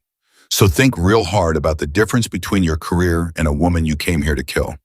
Because I promise you, this is a fight that is so far above your pay grade you can't see the top of it from where you're standing. She threw his own words back at him and she watched them land. The pleasant man was a professional, and a professional above all else knows how to read a situation that has gone wrong. He had come for a quiet job, an accident, a whisper. Instead, he was standing on a live military range with a legendary sniper's rifle trained on his hand, 12 armed Marines fanned out around him, and a dozen witnesses who would remember every face. There was no version of the next 60 seconds that ended cleanly. Whatever happened now, it would be loud and public and impossible to erase, and the people he answered to hated nothing in the world more than loud, public, and impossible to erase. Slowly, he took his hand out of his jacket, empty. This isn't over, he said. No, Claire agreed. It's not. But it's not ending here, not today, not the way you planned. She kept the rifle steady. Get back in your trucks, drive off this base, and tell whoever sent you that Claire Bennett is done being dead and that everything she saw on that mountain, everything she knows, every name, every dollar, every rotten piece of it is going to come out, not disappear. Come out in the light, in front of the whole world. Tell them the witness they thought they buried is about to start talking, and there's not enough of you in the world to stop it now because it's not just me anymore. She glanced at the Marines. It's all of us. The pleasant man looked at the wall of Marines, at the rifle, at Voss, at Claire, and Rachel Morgan watched him do the math, watched him arrive at the only answer the math allowed. Load up, he said to his men, and they did, slowly backing toward their vehicles, hands visible. The 6 of them climbed back into the black SUVs, and the engine started, and the convoy backed and turned in the gravel and drove back down the range road the way it had come, and the whole time Claire Bennett tracked the lead vehicle through her scope, steady as stone, until the last of them was gone around the bend, and the sound of the engines faded into the desert, and there was nothing left but the wind and the pounding of a dozen hearts. For a long moment, nobody moved. Then Claire lowered the rifle and her arms were shaking, and Rachel got to her first and caught her as her knees started to go. "I've got you," Rachel said. "I've got you." "That was a bluff," Claire whispered. Her whole body was trembling, now the adrenaline crashing out of her. "Most of it. I could have maybe gotten 2 of them, not 6. Never 6. It was a bluff." "It worked," Rachel said. "That's all that matters. It worked." "They'll come back," Claire said. "You know that. They have to. I just told them I'm going to burn their whole world down. They can't let that happen. They'll come back with more and quieter, and they won't make the same mistake twice." She gripped Rachel's arm. "I have to go. Really go this time. Deep, and I can't ever surface again because now they know, oh, I'm alive, and now they know I'll talk, and that makes me the most dangerous thing in the world to them." "No," said a voice. It was Voss. He'd been standing back this whole time, and now he stepped forward, and there was something in his face that hadn't been there before, something that looked almost like hope, which was a strange and unfamiliar thing on a face like his. "You're thinking about it wrong," Voss said. "You've been thinking about it wrong for 6 years, and I helped you because keeping you hidden was my job, and I was good at my job. But hiding was never going to save you, Claire. It just delayed this. Sooner or later, somebody was always going to pull your name. A background check, a traffic stop, a face in the wrong crowd. You can't stay dead forever. The only reason you survived this long is that they thought you'd already given up, that you were too broken to ever fight back." He stepped closer. "But you're not broken. I just watched you back 6 killers off a range with a bluff and a borrowed rifle. You're not the woman I buried 6 years ago, and it's time to stop running from the mountain and start using it." "Using it how?" Claire said. "You said everything's going to come out," Voss said. "In the light, in front of the whole world. You were bluffing when you said it to scare them. But what if you weren't?" His voice dropped. "I have things, Claire. 6 years of things. Every time I helped bury a piece of what happened on that mountain, I kept a copy. Names, wire transfers, the real intelligence, the true version, the one that proves the target was ours, and command knew it. The abort order they erased. The extraction they canceled. All of it. I kept all of it in a place they'll never find, because some part of me always knew that one day I'd need it, or you would." He looked at her steadily. "I couldn't give it to you while you were hiding, because the second it surfaced, you'd be a target. But you're already a target now. The hiding's over. So the only question left is whether you go back in the ground and wait for them to find you. Or whether we take everything I've got, and everything, and we bring the whole thing into the daylight where they can't touch it, because a witness who's already talked in public is a witness they have no reason to kill." The Marines were all listening now, and Rachel Morgan, who had spent 2 days piecing Claire together from flinches and prone drops in a laminated card, felt the last piece drop into place. "He's right," Rachel said quietly. "As long as you're a secret, you're worth killing. The day you're front page news, you're worthless to them dead. A dead witness who never talked is a solved problem. A dead witness who already told the world everything is just a martyr who proves the story true." She took Claire's hand. "You don't survive this by disappearing, Claire. You survive it by getting so loud that killing you stops making sense." Claire looked at her, looked at Voss, looked at the 12 Marines who had just lied to armed men to save a stranger who were standing there now dusty and terrified and utterly resolute, ready to do it again. "You'd all be in it," Claire said slowly. "Every one of you. If we do this, if we bring it into the light, you become witnesses too, to what happened here today. They'll come for you. Your careers at the very least, maybe more. I can't ask you to." "You're not asking," Walker said. He'd been quiet through all of it, standing at the edge, carrying the weight of the phone call that had started it all. Now he stepped forward and he looked at Claire, and there was no more pride in him, none of the man who'd thrown a rag in the dirt. There was just a soldier who'd finally been tested and had found to his own surprise that he did not break. "I made a promise to you," Walker said. 2 days ago, in front of my Marines, I said I wouldn't run your name, and I broke it out of pride, out of an itch I couldn't leave alone, and my broken promise is the reason those men were here today. That's mine. I carry that. His jaw tightened. So I don't get to walk away from this. I don't get to say it's too dangerous. I put you here. The only thing I can do now, the only way I make it right, is to stand between you and them for as long as it takes to end it. He looked at his Marines. And I know I'm not the only one. No, sir, said Diaz. You're not. Not even close, said Cole. Rachel didn't say anything. She just tightened her grip on Claire's hand. And Claire Bennett stood in the middle of the range as the sun went down, surrounded by people who had every reason to hand her over and every excuse to walk away, and who instead had built a wall of themselves between her and the whole machinery of the men who wanted her dead. And something that had been frozen in her for 6 years finally quietly began to thaw. Okay, she said. Her voice was barely a whisper. Okay. Okay, Voss said. Okay, Claire said again louder, and she straightened up, and she wiped her face with the back of her hand, and when she looked up again, the exhaustion was still there. But underneath it was something else, something that had been dead for 6 years and was not dead anymore. We do it. We bring it into the light, all of it, every name, every dollar, every lie. We drag it out where the whole world can see. She looked at Voss. You get me what you've got, everything, and I'll fill in every gap, every detail, everything I saw on that mountain. And we don't whisper it. We don't leak it to one reporter and hope. We make it so big, so loud, so public that burying it becomes impossible and killing me becomes pointless. It'll be dangerous, Voss said, and the stretch between now and public is the kill window. Once you're out there, you're safe, but getting you out there, the days it takes, that's when they'll throw everything they have at stopping. Us, that's when it gets ugly. Then we don't give them time, Claire said. We move fast, and we move now, and we don't stop until it's done. She looked around at all of them, at the Marines, at Voss, at Rachel. But I need you to understand what you're signing up for. These aren't men who make idle threats. Some of us in this circle might not walk out the other side of this. I've watched it happen. I've lived it.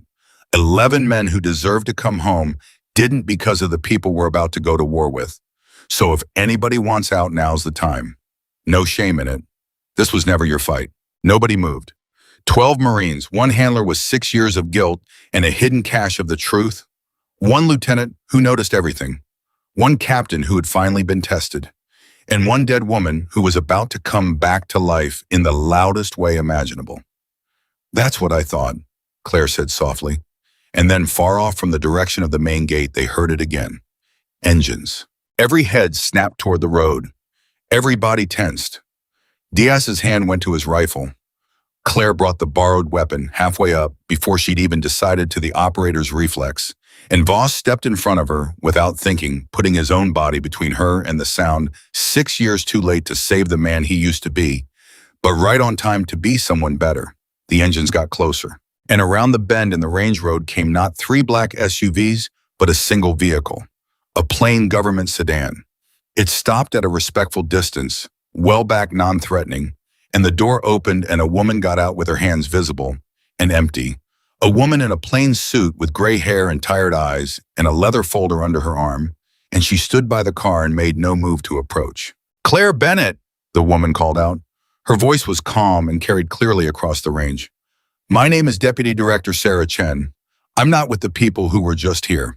I've been trying to find those men for 2 years, and I've been trying to find you for longer than that. She held up the leather folder. I run an internal investigation into exactly what happened on that mountain 6 years ago. I know the mission was dirty. I know the abort order was legitimate. I know 11 men died to cover up a crime that goes almost to the top of this government. She took a slow step forward.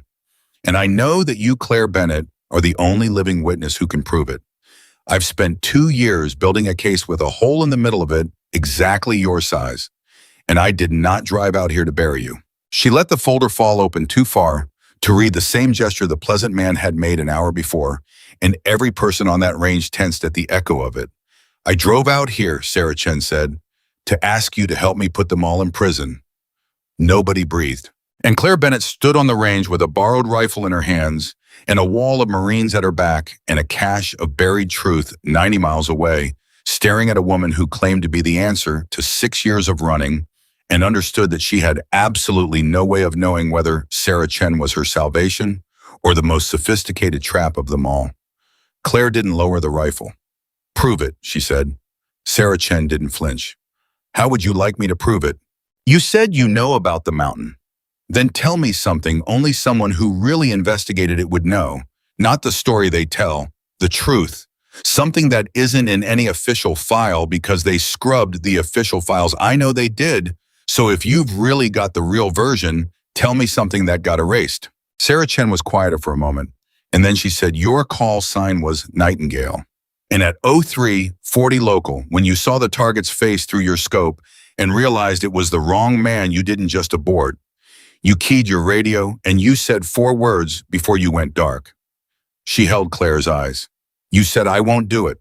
And then you cut the frequency so command couldn't override you, and you got your team moving off the objective.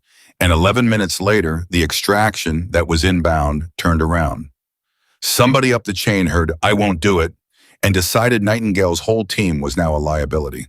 That's the moment it happened, Claire. Not on the mountain, in an operations center, when a man in a chair heard a sniper refuse an unlawful order and decided it was cheaper to let all of you die than to let you come home and talk." The rifle in Claire's hands began to shake, because those 4 words had never been in any report. She had never told anyone. She had lived with them alone for 6 years. "I won't do it." The last thing she'd said before the world went dark and her brother started dying, and there was no possible way Sarah Chen could know them unless she had heard the actual recording, the real one, the one that was supposed to have been destroyed. "Where did you get that?" Claire whispered. "From a man in that operations center," Sarah Chen said. "One of the men who heard you say it. He's carried it for 6 years, same as you.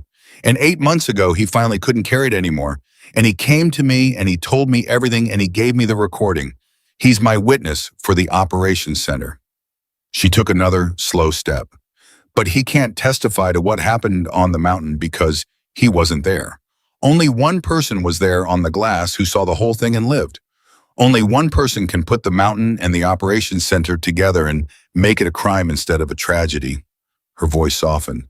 "I have half a case, Claire. I've had half a case for 2 years. You're the other half." Slowly, Claire lowered the rifle, but she didn't set it down. "Voss," she said without turning around, "what do you think?" Gerald Voss had been staring at Sarah Chen the entire time, and his face had gone through several colors, and now it settled on something grim. "I think she's telling the truth," he said quietly. "I think she's exactly who she says she is. And I think that might be the most dangerous thing about her." He stepped forward. "Deputy Director Chen, you've been running this investigation for 2 years, which means the people you're investigating have known about you for 2 years, which means every move you make, they see coming. And you just drove a government sedan onto a Marine base to make contact with a witness they've spent 6 years trying to erase an hour after they sent a team here to kill her." His voice hardened. "So either you don't know they were here today, which means your operation is dangerously blind, or you do know and you came anyway and you led them straight to her. Either way, Deputy Director, your arrival didn't make Claire safer. It made her a bullseye." Sarah Chen's tired eyes flickered. "You're Voss," she said. "Gerald Voss, the handler. You're in my file. You're supposed to be one of them." "I was," Voss said. "For a long time. I'm trying something different this week." "He's the one who kept me alive," Claire said. "For 6 years. He faked my death. He's on our side." "Then he'll understand," Sarah Chen said, "why I have to say what I'm about to say." She looked back at Claire. "He's right. My coming here made you a target in the short term. I know that. I hated doing it. But I did it anyway because the alternative was worse. Because 2 days ago, when Captain Walker's background check lit up your name, it didn't just alert the men who came to kill you. It alerted me too. I've had a flag on your identity for 2 years, waiting, praying you were still alive. And the second I saw it, I knew I had a window of maybe 72 hours before they found you and closed it forever. So I made a choice. I could stay hidden and safe and keep building my careful, quiet half a case for another 2 years while they hunted you down. Or I could burn my own cover drive out here in the open and try to reach you before they finish the job. She spread her hands. I chose you, Claire. I lit myself up like a flare to get to you first. And yes, that means they're watching me now. But it also means that for the first time in 6 years, you're not alone against them. You've got a federal investigation standing behind you, and a recording, and a witness, and a case that's 3/4 built and just needs its final piece. For a long moment, no one spoke. Then Rachel Morgan said quietly, "It fits." Everyone looked at her. "Everything she's saying, it fits with everything Claire told us," Rachel said. "The dirty mission, the abort, the cover-up, the 11 who died. If she were one of them, if this were a trap, she'd tell Claire a story designed to make her comfortable, to make her come quietly. But that's not what she's doing. She's telling Claire the whole terrible truth and then admitting that coming here put a target on her back. A trap wouldn't do that. A trap would lie about the danger. She's not lying about the danger. She's leading with it." Rachel looked at Claire. "I think she's real. I think this is the thing you've been waiting 6 years for. And I think if you walk away from it now, you'll be running for the rest of your life." Claire looked at Sarah Chen for a long, long moment, and then she set the rifle down. "Nightingale," she said softly. "Nobody's called me that in 6 years." She let out a breath that seemed to come from somewhere very deep. "All right, Deputy Director, let's say I believe you. Let's say you're exactly who you claim to be. What happens next? Walk me through it. Because I've learned the hard way that the plan is everything, and the moment you stop reading the plan is the moment somebody dies." Sarah Chen nodded all business now and walked forward, and this time no one moved to stop her. "The clock is the enemy," she said. "You understand that better than anyone. Right now you're a secret, a dead woman who came back. And a secret witness is a witness they can still make disappear quietly. So the entire game is speed. We have to get your testimony recorded, sworn, and corroborated, and then we have to get the whole thing public all at once before they can react. The dangerous stretch is between now and public. Voss called it the kill window, and he's right. Once it's out, once the recording and your testimony and Voss's documents are all in the daylight together, killing you accomplishes nothing. But in the days between, they will do anything, and I mean anything, to stop us from getting there." "How long?" Claire asked. "To public." "If everything goes perfectly," Sarah Chen said, 72 hours. "I have a federal grand jury I can convene on an emergency basis. I have a judge I trust. I have 3 reporters at 3 different outlets ready to publish the moment I give the word, so they can't kill the story by killing one journalist. And I have a safe location prepared." She paused. "But it only works if we have all 3 pieces in the same place at the same time. The recording, which I have, your testimony, which is in your head, and the corroborating documents." She looked at Voss. "Which, if I understand what you were saying before I arrived, you have. Somewhere they can't find it." Voss went very still. "You heard that," he said. "I heard the end of it," Sarah Chen admitted. "I've been standing here a while. You said you kept copies. Every time Yen buried a piece of the truth, you kept a copy.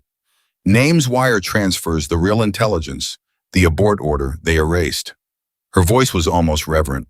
"Mr. Voss, if you have documentary evidence of the financial motive and the erased abort order, then you don't just complete my case, you make it unbearable. A recording can be called fabricated. A witness can be called unstable. But wire transfers and erased orders in writing from a source inside the machine, that's the kind of evidence that ends careers and starts prison sentences." She swallowed. "Where is it?" And that was the moment Voss hesitated, just for a second. But Claire saw it and Rachel saw it, and something cold went through both of them. "Voss," Claire said slowly, "where is it?" Voss looked at her, and there was an agony in his face that hadn't been there before, and when he spoke, his voice had dropped so low they had to strain to hear it. "It's in a safe deposit box," he said, "in a bank, 90 miles from here, in a town called Kettleman." He closed his eyes. "And there's something I have to tell you before we go one step further, Claire, because if I don't tell you now and you find out later, you'll never trust another word out of my mouth, and you'll be right not to." He opened his eyes. "The reason I know how their cleanup plans work, the reason I could tell you they'd make it look like a car crash, it's not just because I've seen it done." His voice cracked. "It's because 6 years ago on that mountain, I wasn't just your handler afterward. I was in the operations center. During, I heard you say, I won't do it. I was in the room. The silence that followed was absolute. I heard you refuse, Voss went on, forcing the words out.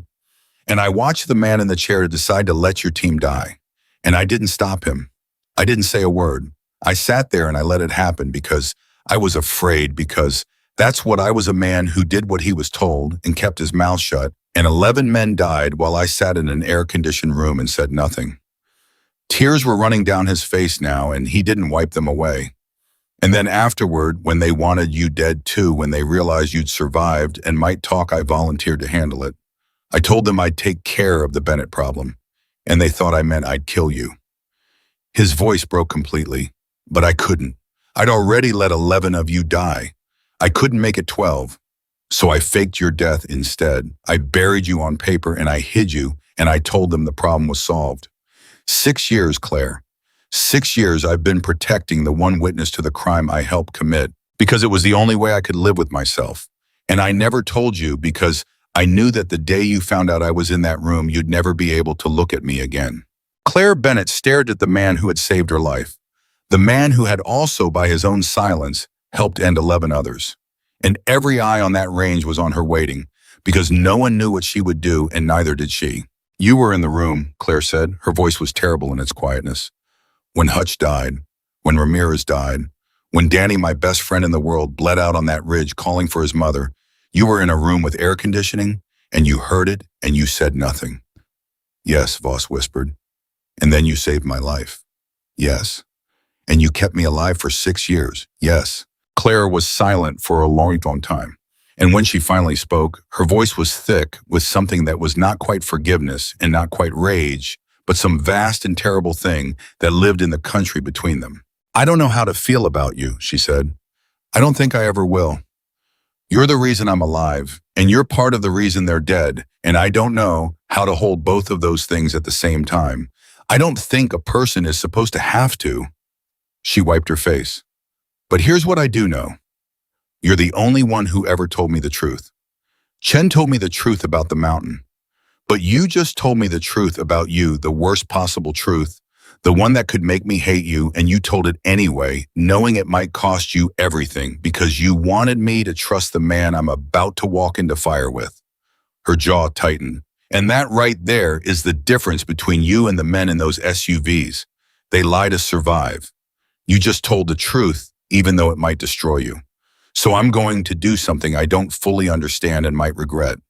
I'm going to trust you. Not because I forgive you. I don't know if I ever can. But because a man who tells that truth right now when he doesn't have to as a man, I can go to war beside. Voss's legs nearly gave out. Cole caught his arm. Now, Claire said, and her voice snapped back to steel, the box. Kettleman, 90 miles, deputy director, that's 90 miles of open road between here and the one piece of evidence that makes this unbearable, and the men who want us dead know I'm alive, and they are right now trying to figure out how to close their kill window. So the question is simple. How do we get to that box, retrieve those documents, and get them, you, me, the recording, and my testimony, all into the same secure place before they stop us? And how do we do it fast? There's a problem, Voss said. Of course there is. The box requires 2 keys and a signature, mine and a co-signer's. He grimaced. 6 years ago when I set it up, I was paranoid. I didn't want to be the only one who could open it in case something happened to me and the truth died with me. So I named a second signatory, someone I trusted, someone who was already dead on paper so no one would ever think to look for her as a co-signer. He looked at Claire. Your name, your dead name is on that box. You're the co-signer. I put your name on the one piece of evidence that can save you 6 years ago because some part of me always knew this day was coming, and I wanted to make sure that when it did, you'd be able to save yourself. Claire stared at him. You've been protecting me for 6 years, she said slowly. And part of protecting me was making sure that when the day came, I wouldn't need you to be alive to finish it. Yes, Voss said quietly. If they'd killed me any time in the last 6 years, that box and everything in it would still be waiting for you. You just wouldn't have known it existed. He almost smiled. I was a coward in that mountain, Claire. I've spent 6 years trying to be one thing that isn't a coward. That box is it. Sarah Chen stepped in.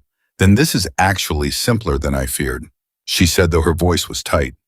You two go to Kettleman, together open the box, retrieve the documents.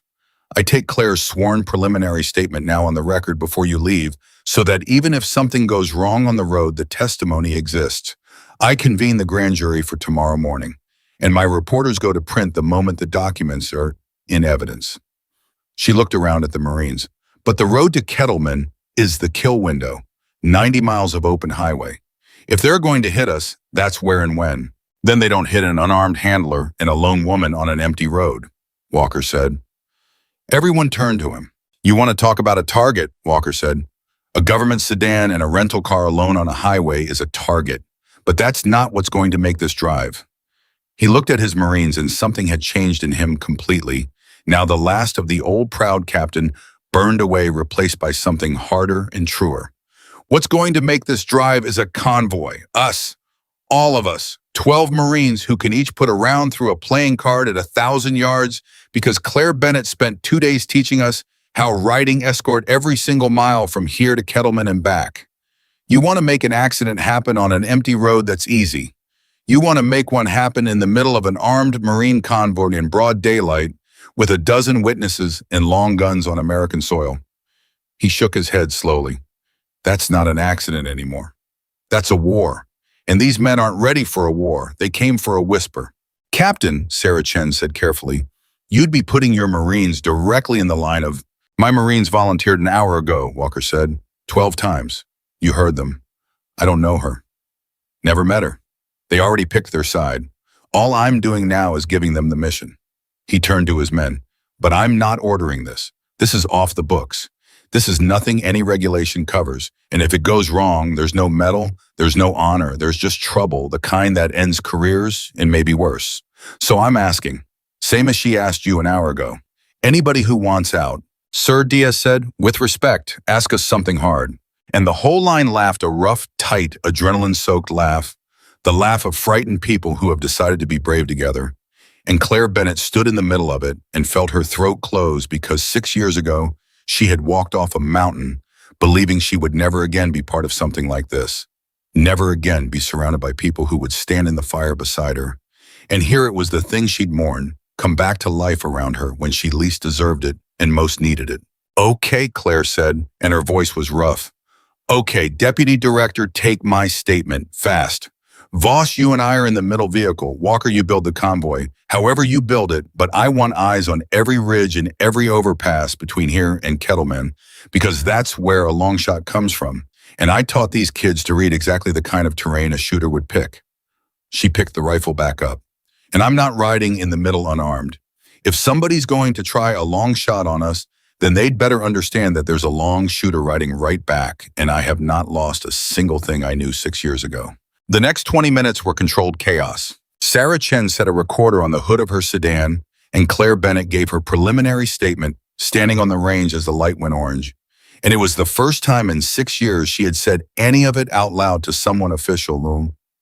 Mission, the wrong target, the 4 words, the abort, the extraction, that never came, the 11 names, and she said each name slowly and clearly, Hutch and Ramirez and Danny and all the rest, so that the recording would carry them, so that whatever happened on the road to Kettleman, her brothers would finally officially be more than a lie. And the Marines stood in a loose circle around her while she did it, not because they were ordered to, but because none of them could stand the idea of her saying those names alone. When she finished, Sarah Chen turned off the recorder with a hand that was not entirely steady. That's the case, she said quietly. That's 2 years of my life right there, finally whole.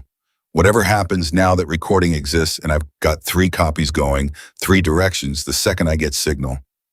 She looked at Claire. You just did the bravest thing I've ever seen anyone do, and you did it standing in a parking lot. Now let's go get the part that puts them in prison. They rolled out at dusk. Walker built the convoy the way Claire told him to, a rolling box of vehicles, staggered eyes assigned to every quarter of the sky and every rise of ground. Claire and Voss rode in the middle vehicle with Rachel driving, and Claire in the back with the rifle across her lap. And every mile of that highway, she read the terrain the way she taught them the overpasses, the ridge lines, the places a shooter would choose, and she called them out one by one so the Marines could put eyes on each before they reached it. For 40 miles, nothing happened. For 40 miles, Claire let herself begin to hope, just a little, that the show of force had worked, that a dozen armed Marines really had turned the math against them, that the men who'd come for a whisper had decided a convoy was too loud. And then at mile 41 at 19:07 hours, with the last light draining out of the sky and Kettleman still 49 miles away, Rachel Morgan's voice came sharp and low over the radio. Overpass, 12 o'clock, 2 miles out. There's a vehicle stopped on it, parked crossways, and there's something on the guardrail. A pause, and when she came back, her voice had changed. Claire, there's a man lying prone on that overpass. He's got a rifle, and he's already in position. Claire brought her scope up and found the overpass and found the shape on it, and her blood went to ice. Because she knew that silhouette, she knew that position. She knew from the way the shooter lay and the way the barrel sat and the patience of a man who'd set up early and waited, that this was no cleanup contractor with a pistol under his jacket. This was a sniper, a real one, waiting on the one road they had to take. And he'd chosen his overpass exactly the way she would have. "Everybody stop," Claire said into the radio, and her voice was so calm it frightened them. Right now, full stop. Nobody rolls into his kill zone. The convoy braked hard, all of its staggered vehicles halting in a rough line half a mile short of the overpass, and Claire was out of the middle vehicle before it had fully stopped, low moving to the shoulder with the rifle using the vehicle's engine block for cover, the way she'd taught them, the way 6 years of hiding had never made her forget. "Talk to me, Morgan," she said. "He hasn't fired." Rachel said, "Scope steady on the overpass. He's just holding. Why isn't he firing?" "Because he's smart," Claire said grimly, settling into the prone behind the engine block. "He's set up early, and he's disciplined, and he's waiting for the shot he wants. He knows we'd stop the second we saw him, so he's not trying to hit a moving convoy. He's playing a longer game. He's going to wait us out, because he knows something we know too." She swallowed. "He knows we can't go around. This is the only road to Kettleman for 40 miles. He knows we have to come through him, and he knows we're on a clock. So what do we do?" Walker said, crouched behind his own vehicle 2 cars back. "We think," Claire said, "fast, because right now he's got the geometry and we don't, and the first person to move stupid is the first person to die." Voss's voice came from the middle vehicle, tight and urgent. "Claire, the clock is real. Chen said 72 hours, but the reason they sent a sniper instead of another car full of cleanup men is because they've figured out the endgame. They know about the box. They must. They're not trying to kill you anymore, not just you. They're trying to stop that box from ever opening. If we sit here on this road all night, they win. They don't need to kill us. They just need to keep us from getting to Kettleman before Chen's window closes." Claire's mind was racing. He was right. The sniper didn't have to hit anyone. He just had to hold the road. Time was on his side, and time was the one thing they couldn't afford. "Range him," Claire said. "Morgan, give me a range on that overpass." 1,900 yards, Rachel said. "Give me your take." 1,900 yards. Claire looked through her scope at the prone shape on the overpass, and she felt the old cold clarity settle over her. The clarity that had once been the thing she was best at in the whole world before the mountain, before the guilt buried it. 1,900 yards into the last light of dusk, with the desert heat still bleeding off the road and the overpass concrete, which meant thermals, which meant exactly the kind of lying wind she'd spent 2 days teaching these Marines to read. And then something occurred to her that made her go very still. "Morgan," she said slowly, "look at the terrain between us and him. Really look. The road dips through that low ground at about 1,000 yards, doesn't it?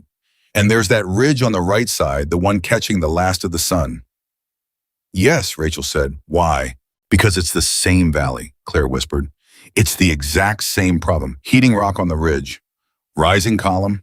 Cooler air pulling across the low ground underneath. There's a wind layer out there 1,000 yards downrange, running opposite to the wind at our feet. He's set up on that overpass, and he's a professional, and he's reading the wind at his position at the overpass, and it's telling him one thing." Her voice sharpened. "But he doesn't know this valley. He flew in. He's set up on a map. He doesn't know that the ridge on the right heats up at dusk and throws a thermal across the low ground. He's measuring the wind at the overpass, but that's not the wind that's going to touch his bullet. Rachel Morgan's breath caught. He's making the exact mistake we made on the range. He's making the exact mistake we made on the range, Claire said. The mountain's lying to him. He just doesn't know it yet. But it'll lie to your bullet too, Walker said. If you shoot back, your round crosses the same layer. Yes, Claire said. It will, but there's a difference between him and me, Captain. Her eye was steady on the scope now. Her breathing slowing, the operator fully surfaced the woman who 6 years ago had been the best there was, coming all the way back. He doesn't know the layer is there, so he's going to hold for the wind at the overpass. And when he finally takes his shot, the valley is going to shove his round somewhere he doesn't expect, and he's going to miss. But I know the layer is there. I've read this exact valley for 2 days. So I'm going to hold for the fight my bullet is actually going to have. He's shooting a battlefield he can't see. I'm shooting one I've memorized. Claire, Voss said, 1,900 yards, dusk, cross thermals. Nobody makes that shot. I made a harder one once, Claire said quietly, and I've regretted every day since that I didn't have the nerve to make the one after it. Not this time. She keyed the radio. Here's the plan, and it has to be perfect because we get exactly one attempt at this. Morgan, you're my spotter. I don't trust anyone else's eyes at this range in this light. Walker, I need a distraction, something that makes him commit to a shot before he's ready, because a patient sniper waiting is unbeatable, but a sniper who's rushed into firing early gives me the one thing I need. What do you need? Walker said. His muzzle flash, Claire said. In this light at that range, I can find him by his position, but if he fires, I get his exact location, his exact posture and confirmation that he's committed and can't move for the second and a half it takes his bolt to cycle. I need him to shoot first. I need him to shoot at something that isn't a person. And I need to already be on him when he does. There was a silence on the radio. You want us to draw his fire, Walker said slowly. I want you to draw his fire at an empty vehicle, Claire said. Nobody in it. We push one of the trucks forward, doors open, rolling slow. No driver, just waited on the pedal into the edge of his kill zone. A patient sniper holding for the convoy sees a lead vehicle finally advancing, and he takes the shot he's been waiting all evening to take. And the second his muzzle flashes, I already have my hold set for the valley, and I send mine back down the same corridor he thinks he understands and doesn't. She paused. It's a bluff and a trap wrapped together. And it only works if he takes the bait, and if my read on the valley is right, and if I don't miss. 3 ifs. On any other day, I wouldn't like those odds. But we're on a clock, and it's the only play that doesn't involve us sitting here until Chen's window closes and they win by doing nothing. And if your read on the valley is wrong, Voss asked quietly, then I miss, Claire said, and he relocates and we're worse off than before and we probably lose.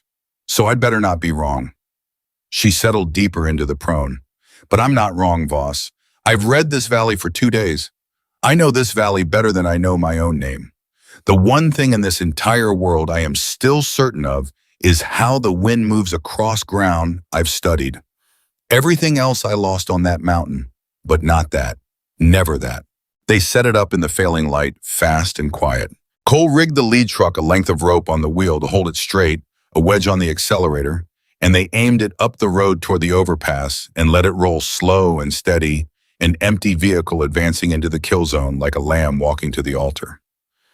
And Claire Bennett lay behind her rifle in the dirt off the shoulder, and Rachel Morgan lay beside her with the spotting scope, and the rest of them held their breath, and the empty truck rolled forward into the last purple light, 40 yards 60-80 closer and closer to the corridor, where a patient man had been waiting all evening for exactly this. Come on, Claire breathed. Come on, you've been waiting all night. There's your lead vehicle. Take it. Wind check, she murmured to Rachel. Talk me through the valley. Tell me what you see. The ridge on the right is still throwing heat. Rachel said, her voice low and steady, all the training Claire had poured into her over 2 days coming to bear in the most important moment of both their lives. The grass in the low ground at 1,000 is laying over left, hard left, opposite to what we've got here at our feet. It's the layer. It's exactly the layer, same as the range, same as day one. Good eye, Claire said softly. That's my girl. That's exactly it. She adjusted her hold, left, far left, into what looked like empty desert well off the overpass, a hold so aggressive that if the sniper could have seen it, he'd have laughed the same way Walker had laughed on the range 3 days ago. It felt insane. It always felt insane. She held it anyway because a crying kid had once hit a target she couldn't by trusting exactly this. And because she had spent 2 days teaching a dozen Marines that the compromise between the truth and a lie is just a smaller lie, and she was not tonight of all nights going to tell herself a smaller lie.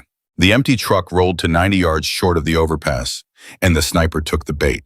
His muzzle flashed a hard, bright point in the gathering dark, and his round tore through the windshield of the empty truck dead center, a perfect shot at a driver who wasn't there. And in the quarter second that his rifle recoiled and his eyes stayed locked to his own scope, absolutely certain he'd just killed the lead driver of the convoy, Claire Bennett had everything she needed. His exact position, his exact posture, confirmation that he was committed, bolt cycling blind to everything but his own scope for the length of one breath. Got him, Claire said, sending. She breathed out halfway and held and let the shot surprise her exactly the way she'd taught them. And the rifle bucked against her shoulder, and a bullet left the barrel at 1,900 yards and climbed into the dark and crossed a river of wind that the man on the overpass did not know was there. A river that would have shoved his own return shot wide, a river that Claire had held for because she'd memorized it, and the round road that holed down the corridor of the valley she knew better than her own name, and found the shape on the overpass in the last of the light. For one full second, nobody breathed. And then faint across 1,900 yards of desert, they heard it. Not steel, not this time. They heard the rifle on the overpass clatter against the concrete as the man behind it went still, and Rachel Morgan, eye pressed to the scope, let out a long, shaking breath and said the only word that mattered. Down, he's down, Claire, he's down. The convoy erupted, but Claire didn't move. She stayed in the prone scope, steady on the overpass, watching, because 6 years of hard lessons had taught her that the shot you celebrate is the shot that kills you. And she held there long past the point of certainty until she was absolutely sure the shape on the overpass was not going to move again, until she was sure there was no second shooter, no backup, no trap inside the trap. Only then did she lower the rifle. Only then did she let herself shake. Rachel's hand found her shoulder. You made the shot, she whispered. 1,900 yards, in the dark, across the layer. You made the shot nobody makes. We made the shot, Claire said, and her voice cracked. I couldn't have seen the wind without you calling it. 2 days ago, you couldn't read that valley. Tonight, you read it perfectly at the worst possible moment, in the dark, with a life on the line. You did that. Everything I taught you, you did that. She turned and looked at Rachel, and there were tears on her face now. The adrenaline and the grief and 6 years of buried feeling all breaking loose at once. They didn't die for nothing, Rachel. My brothers. Everything they taught me, everything I learned, reading Wind on Mountains, I can't name. I just poured all of it into you and Diaz and the rest, and tonight it kept us alive. That's not nothing. That's the opposite of nothing. They reached Kettleman at 21:40 hours. The bank manager, roused from home by a federal deputy director with emergency authority, met them at a side door with shaking hands, and Voss and Claire went down into the vault together, the handler and the woman he'd buried. And it took 2 keys and 2 signatures, his real one and her dead one. And when the long steel box slid out and the lid came up, there it all was. 6 years of the truth, the wire transfers, the real intelligence, naming the target as an asset of their own government. The abort order they could erase with the timestamp that proved command received it 11 minutes before the extraction turned around. Every name, every dollar, every lie in writing from a man who'd been in the room. Claire lifted the file out with both hands, and it weighed almost nothing, and it weighed everything. This is them, she said quietly. This is all of them, in prison. This is Danny getting to rest. This is you getting to live, Voss said, in the daylight as yourself for the first time in 6 years. Deputy Director Sarah Chen convened her emergency grand jury the next morning at 9 a.m. Claire Bennett testified for 4 hours under her own name, a name that had said deceased in red for 6 years and would never say it again. The recording played, the documents entered evidence. And at 1400 hours, 3 reporters at 3 different outlets who had been sitting with a story and waiting for one word received it all at once. And by that evening, the whole thing was out everywhere, unburiable, exactly as they'd planned. The dirty mission, the wrong target, the cooked intelligence and the money behind it, the abort order, the extraction that turned around. 11 men left to die on a mountain to protect a crime that went almost to the top of the government. And the moment it was public, the kill window slammed shut forever. Because Sarah Chen had been right, and Rachel had been right, and Voss had been right. A dead witness who never talked was a solved problem. A witness who'd already told the whole world everything was just a martyr who proved the story true. Killing Claire Bennett stopped making any sense at all the instant the world knew her name. The arrests came fast after that. The man who'd sat in the chair in the operations center. The men above him who'd cooked the intelligence to protect their money. One by one, over the following weeks, they were pulled out of their offices and their homes and their comfortable lives, and the machine they'd built to bury the truth turned out to have no defense at all against the truth simply being spoken out loud by the one witness they'd been so sure was dead. Gerald Voss testified too. He didn't have to. Chen offered him a way to stay in the shadows to be a confidential source to keep his name out of it. He said no. He walked into that courtroom and he told them under oath in front of the world that he had been in the operations center, that he had heard Nightingale refuse an unlawful order, that he had watched a man decide to let 11 soldiers die, and that he had said nothing. He confessed his own silence in open court, the coward he'd been, and then he laid out every piece of evidence he'd spent 6 years hiding, and when it was over, he accepted whatever came next without a word of complaint, because a man who'd spent 6 years trying to be one thing that wasn't a coward had finally completely become it. Claire went to see him after. "You didn't have to confess your part," she said. "Chen gave you a way out." "I've taken every way out there was for 6 years," Voss said. "I was done taking them." He looked at her. "Have you decided yet how you feel about me?" Claire was quiet for a long moment. "No," she said honestly. "I don't think I ever will. You're the reason I'm alive, and you're part of the reason they're dead, and I still don't know how to hold both. But I know this. When it mattered at the very end, you stopped hiding. You told the truth even though it cost you everything. And my brothers get justice because of it." She put her hand on his. "So maybe I don't have to decide. Maybe some things a person just carries both of them forever, and that's the honest way to carry them. But I'm not going to hate you. I decided that on the range, and I'm deciding it again now. I'm not going to hate you." For a man who'd expected hatred for 6 years, it was more than he'd ever dared hope for. The Marines deployed 3 weeks later, right on schedule, and they passed their qualification with the highest scores the range had ever recorded, and Captain Ethan Walker was a different man than the one who'd thrown a rag in the dirt. His perfect record had a mark on it now, a formal reprimand for the off-the-books convoy, a mark that would follow him for the rest of his career, and he wore it like the medal it actually was, because he understood now in his bones the thing Claire had tried to tell him that first day. A man who'd never been tested wasn't strong.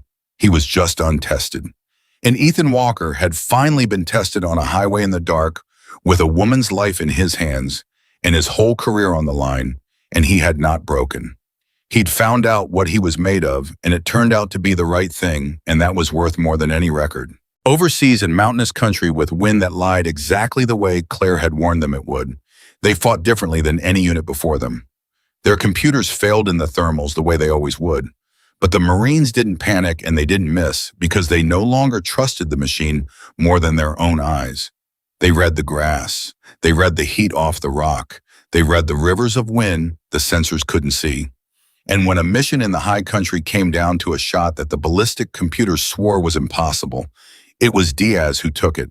Corporal Diaz, who'd cried in the shower believing he was worthless, and he held for a valley he could read like a page, and the round found its target, and his whole unit came home alive. That night, half a world away, Diaz wrote a letter he'd never send because he didn't have an address to a woman who'd told him it was never his fault. Claire Bennett didn't disappear again. That was the thing that surprised everyone, including her. She'd spent 6 years believing that invisibility was the only safe way to exist, and the day the story broke, she'd braced herself to slip away one more time to build a new quiet life somewhere no one knew her name. But she didn't, because there was no longer any reason to hide, and more than that, because she'd learned something on that range and that highway that she'd forgotten on the mountain. She'd learned that the not belonging had been its own kind of lie, that she belonged among soldiers more than she belonged anywhere, That the guilt she'd carried, the terrible certainty that she didn't deserve to stand among them, had been a punishment she'd sentenced herself to for the crime of surviving, and that she'd served that sentence long enough. She became an instructor, not in the shadows, in the open under her own name, the name that had come back from the dead. She taught young snipers to read the wind that the machines couldn't see, to trust their eyes over their computers, to understand that the mountain would always try to lie to them, and that the whole job was learning to hear the truth underneath it. She taught them the way she'd taught Diaz on that range, lying in the dirt beside them, speaking low, telling each of them the same thing when their confidence broke, that it was the mountain, not them, that it was never them. In every class on the first day, she told them a story about a woman who once walked onto a range carrying a bucket, whom nobody noticed and nobody respected, who fixed in 90 seconds a problem that had beaten an elite unit for 3 days, not because of a rifle, but because she understood the thing the machines never could, that the greatest weapon on any battlefield was never the rifle. It was the person behind it, and whether that person had the courage to trust what they saw, to make the hard call, to refuse the unlawful order, to tell the truth when it cost everything, and to keep standing among the people they'd sworn to protect even after they'd convinced themselves they no longer deserved to. The classified report on the whole affair, the one that eventually got written and buried in a different, cleaner way, ended with a single line that Deputy Director Sarah Chen insisted on over the objections of people who wanted no line at all. One witness refused to stay buried. It read, and in doing so, she taught an entire generation of soldiers the most important lesson of all, that the trigger is easy and that the whole of a warrior's worth is in knowing against every order and every pressure and every lie exactly when not to pull it. Claire Bennett had walked off a mountain 6 years ago as the only survivor of 11 brothers, carrying a guilt she was certain would bury her. She had spent those years invisible, unnoticed, a woman with a bucket whom no one respected, believing to the bottom of her soul that she no longer belonged among the living, let alone among soldiers. And it had taken a crying kid she couldn't walk away from, and a captain who threw a rag in the dirt, and a promise that got broken, and a highway in the dark, and one impossible shot across a valley she'd memorized to teach her the things she'd forgotten and would never forget again. The greatest weapon is not the rifle. It is the person who understands, when the whole world is lying to them, how to see the truth and the courage to act on it no matter what it costs. Claire Bennett was that person. She always had been, and she never disappeared again.